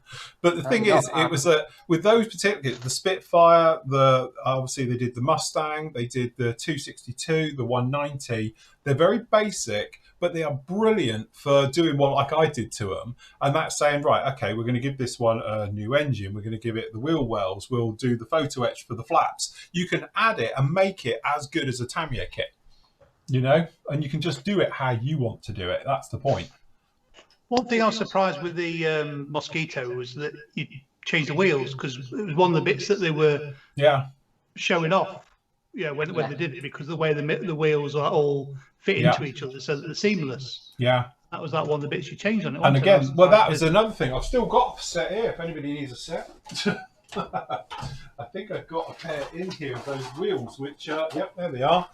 That's the wheels for it. And I just thought, well, look, these are the Brazin ones. It's, it's going to be quite, because they're solid. You've got the weight on wheels and all the rest of it there. But the kit ones, it's got this ingenious little jigsaw puzzle for putting the tread on that makes them no problem at all. So again, but I think I already had these. In fact, I ended up with 2 sets because I ordered it by mistake. So, but yes, it's definitely one of those ones where you are, like Matt said, to be honest, I was sold the dream of Edard with all the stuff they brought out for it. And I was like, because the kit itself at that point, I think it was about 130, 140 quid. It was because I got it when it very first came out and they were a bit cheaper then. And then literally by the time we did the engines and all the rest of it, I spent another 240 quid on aftermarket. So I think I paid about 100 quid from a company called 8 Ball Models. Never heard of them. Dodgy outfit they were. Yeah, get a refund. LED lighting and the best place to buy. Phil. Again, this is eBay. Amazon, eBay. You can buy simple kits. It depends really what you're trying to do with it. If you're thinking about having nav lights flashing and all the rest of it, you're better off seeing, God, what's his name? Him. That Mester. The Belgium bloke. Yeah. Jesus, can't think of his name. Yes. Yeah. It's going to bug me. Hold on. I've got some of that stuff here somewhere. Industrial Light and Magic. Yes, not ILM. It's not ILM. ILM. See that thing? Very good at it. Jesus, how's it done with it? Magic scale modelling is what you want. What is it? Magic scale modelling. Magic scale modelling, that's it. Yeah, because obviously they do all the timed lighting sets and everything, so it all flashes correctly and you can do various things to it. It's a bit expensive, but that's probably the easiest way because it's plug and play. They do it all for you and you just plug it in and away you go. But you can quite easily, if you wanted to do, just lights. If you wanted just like nav lights or like I'm doing this, it would just have like 3 or 4 LEDs in it. But they're going to be permanently on because it's going to be like a rocket motor. So you can buy flickering LEDs. So when you plug them in, they just flicker anyway. So I'll probably do that to it. And the other, Tony's got, what do you guys think of sound sims for models? Are they worth it? I think that Phil's mentioned before that it's something that you play with a couple of times and then you never... That's what they put here. So use it 2 or 3 times and never use it again.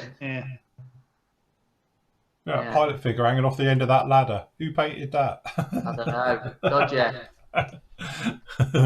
Dodgy that. It's like your P40. How often do you ever use that, Phil? The sound still works because I must admit, because I have it in the spare room, and occasionally I walk past and just see if it still works, and it still works. So, again, I've spoken quite a lot recently about this, and it's one of those things where you do it because perhaps if we do it, we take it to shows. It's quite good if you're at a model show because people then press me and they press it and it fires up, does its bit, shuts itself down. But personally, when you've been at a show like we've done at Telford, after about half a day, you could kill it because it's bloody annoying. And it's noisy and all the rest of it. And I've done it to some of mine as well, that obviously the F16 and stuff, it never got used. So the wiring was hanging off and I got that annoyed with it. I literally cut the wires off. Yeah. So it wouldn't do it again. But yeah, I think it's just gimmicky. So why are you doing the thing you're building now then with a light coming out of its back? But that's a little bit different because it's just going to have 3 LEDs with an on-off switch and that's it. It's not like I'm going to give it nav lights on a cockpit and all the rest of it. It's just to do the fibre fill to light it up so it looks like it's lit. Can't you convert it into like a table light or something? What, a nice little lamp? Yeah, table lamp. It's a nice little glow coming off of it. So stick it above your bed as a reading light. That's it. Sound effect. With sound effects, yeah, that'll go down well. Matchbox things tomorrow because Phil set it up, ain't you, Phil? Yes, he will tonight. Yeah. I'll tell you what, I'll do it in the morning. I'm up really early anyway, so the other half starts her shift. So I will do it by 9 o'clock in the morning. You will have it up and it will all be set and ready for you. We're starting tomorrow. Yeah, starts on the 20th to the 17th. We're not watching, man.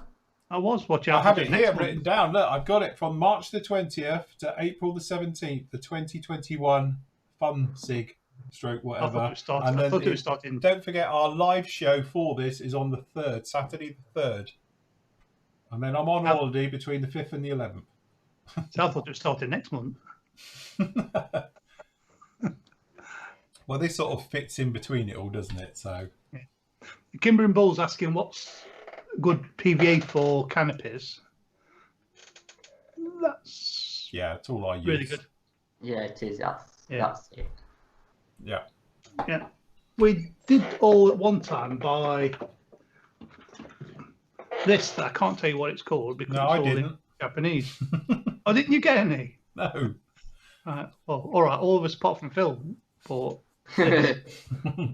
got mine somewhere off Amazon, and it's supposed to be really, really strong, clear glue. But I'd say I ain't got a clue what it's called because there's no.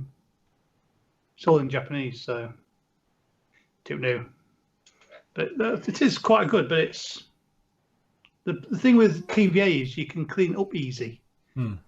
Whereas I don't know how easy that is to clean up once it's on. But yeah. See, somebody said to me that's no different from like Yoo-hoo. Yoo-hoo. Literally, because Yoo-hoo doesn't go funny. It dries crystal clear and all the rest of it. Yeah. But I was like, I wouldn't know. I haven't had any, so. Yeah. Do you think that's something to do like watchmaking glue?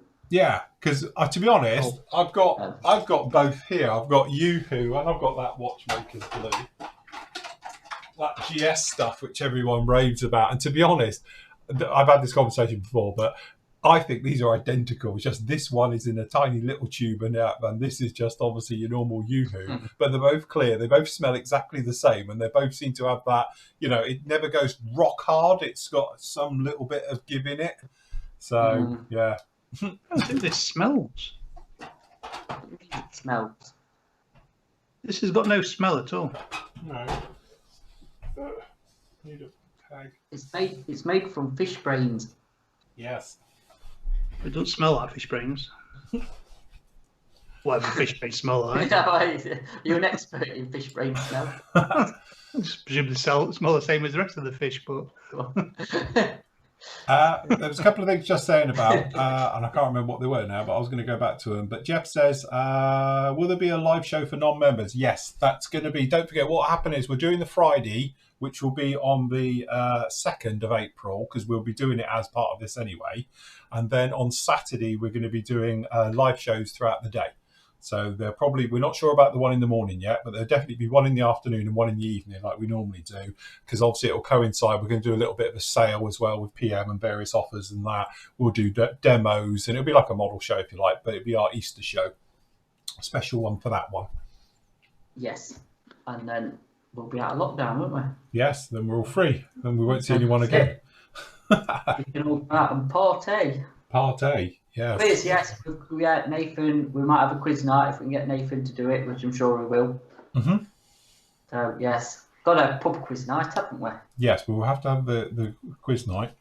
After last time's effort, I think you need to do some research. Bit of swatting up. Jesus, tell us about it. God. To make yourself... Gordon says Matt could do a demo on his hot wire cutter. Good. What, just cutting up some foam? Honestly, if you've not got a hot wire cutter, get one because it's so much fun. Yeah, that's it. You never build anything, you just chop everything up. Oh, it is, yeah. Get that massive sheet of insulation board and you'll have hours and hours of fun. David says, any thoughts on whether the Telford will go ahead this year? I think it might do. I actually... Because it's November, so... But, do you know what, though? Now, if we do have this shortage in vaccines... Yes. Perhaps not. It depends. Yeah, they've still said that it will still, by the July, they'll still have everybody done. I think this also, it depends on a few things ongoing as you go through. You know, I think Europe might struggle coming over. I think European trade might be a nightmare for them to do that. So I think it's still going to be a funny old show this year. But I'm hoping, because it's going to be back end of the year, it may be one of the first ones which occurs. So, yeah. but hopefully, fingers crossed, it'll be good. We can get back to doing what we do best, isn't it? So, what's it saying? The last IPMA? Oh, decision in August series put up. So, line up your display cases. I ain't got any lights in my display cases. yeah, why didn't you put lights in your display cases? Was it too tight to buy them? So, were they extra with that one, were they? Yeah. Yeah, No, mine you have came to with buy them. from IKEA. I think they're about £4.99, something like that. It's IKEA, man. To be honest, you're better off putting a strip of LEDs in, because that way it lights it from top to bottom instead of just having the light at the top. So you can see perfectly well what's in them, can't you, on the camera? I've got the proper ones that come with it from IKEA in mine. By looks of Matt's, I think one of it is upside down. I've got the IKEA ones. A bit late now, isn't it? They're here. They're not going back. No, you just get lighters for them that fit in them. If you look at one of them, where the I'm on our transit's chat. in. I'm talking to someone on our chat. All right, the transit one, the one with transit on, you can see the hole in the top where the light fits in in. the top here to put it in, yeah. Yeah, but it's not on the other one, so I think you've got the base the wrong way around on that one. That was the one donated from next door. Yeah, I bet you on the other one, I bet you the hole's in the bottom of that base. I bet you've got it wrong way around. Hold on a minute. John put them together. John built them. I built them, so don't blame me. I have no idea what he was doing. He was just, I left him to it because he looked a bit cross. Yeah, I think you'll find it now. Do you know what, though?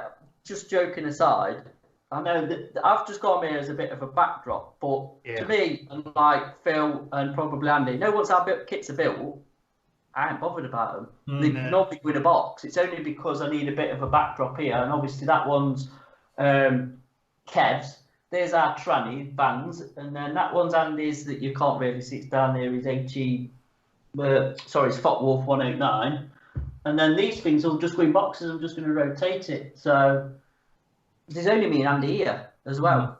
Yeah. So it's not like everybody sees them and they're on display. So not that over fussed, to be honest.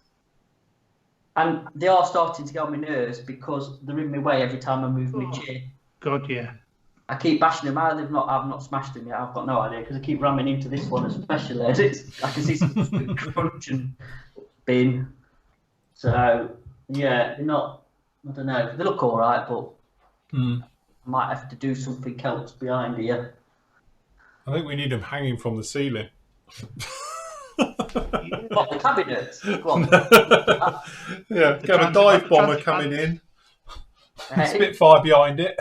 Yeah. Tranny van hanging from the ceiling. That's it. If we had some fans in the warehouse, we could have them on string and whizzing round. Yeah, whizzing round, yeah. To be honest, I was actually thinking of having a change round in these because this, we've got that many built kits. I might have a swap round for a bit of a different backdrop. So, yes. Oh, Bob the Biker says Telford International Centre is a COVID vaccination centre at the moment, so the jab better be over by November. Well, it's all right for the over 50s. They've all had them, but us under 50s just are, have to wait a month. Us youngsters have to wait. Us youngsters. It's all right for the mature members of the team who've all had theirs. Yeah, we're to rant that. It was just, like I say, once built a kit, it's kind of finished, and yes, it's a dust magnet, aren't they? Really? Yeah. I've got my second one in May, 11th of May. Yeah. See. Anyway, it's 5 o'clock. Yes, we should. We'll have to it's go. Home time for me. Thank you very much, obviously, for joining us this week. Absolute pleasure as always. Part 2 of the X15 will be up with you on Monday. Then I'll be back with you on Tuesday. These guys will be back with us on Wednesday afternoon. Thursday night we'll be with you. Friday night we'll be back here again. So forth and so on. So it goes. Hopefully, obviously, the guys will get those kits down. And I'll get a couple of reviews done next week as well as make our way through. And then obviously we've got the Easter fun build thing, whatever you want to call it. I will get that set up in the morning. What are you going to call it? Extravaganza. Extravaganza, is that what we're going to call it? Well, obviously that will then start tomorrow. I will get it set up on the site by around about 9 in the morning, something like that. And then that'll run until April. And again, we'll do the live shows from the 3rd and 4th of April, which will be free on YouTube and all the usual bits and pieces as well. So if you want to join in with those, we'd love to have you along as always. Don't forget, you get all your usual bits and pieces. Quick, get the shameless plugs in from the PM store as well. So obviously the specials, they'll be up there for the week or until they're gone. So you can grab yourself all usual bits and pieces from in there to make our way through. As always on a Friday, I'm going to leave you with your great work, unless Andy wants to say something. Go on. I was about to say, Crits Creek Hobbies has just put one. It was held for review, and it says tranny van. I don't know if that's politically correct. I love Brits. Yeah, it's known as a tranny van. It is a tranny. It is a transit van. Everyone's on a tranny. It's a transit van. We call it tranny van. Yeah, it's tranny van. Always be cool. Yeah. Yeah. It's still to this day. They're still tranny vans. Yeah. Tranny van. So yes, definitely. Anyway, I'm going to leave you with your great work from the gallery section. Oh, I can find the reveal button. There it is. And we will see you all again very, very soon. Say goodbye, gentlemen. Bye-bye.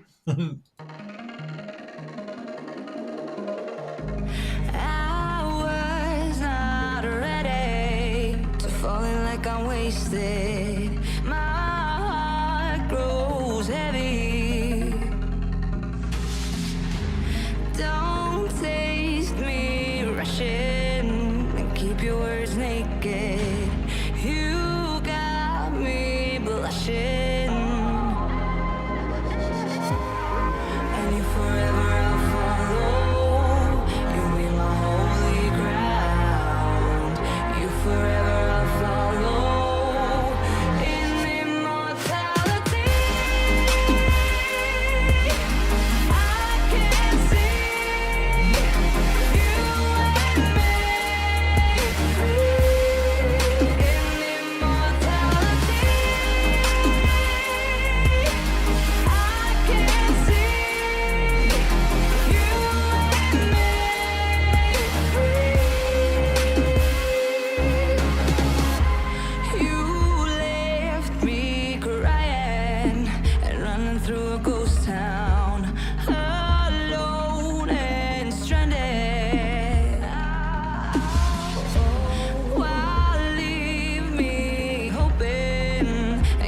For the answer.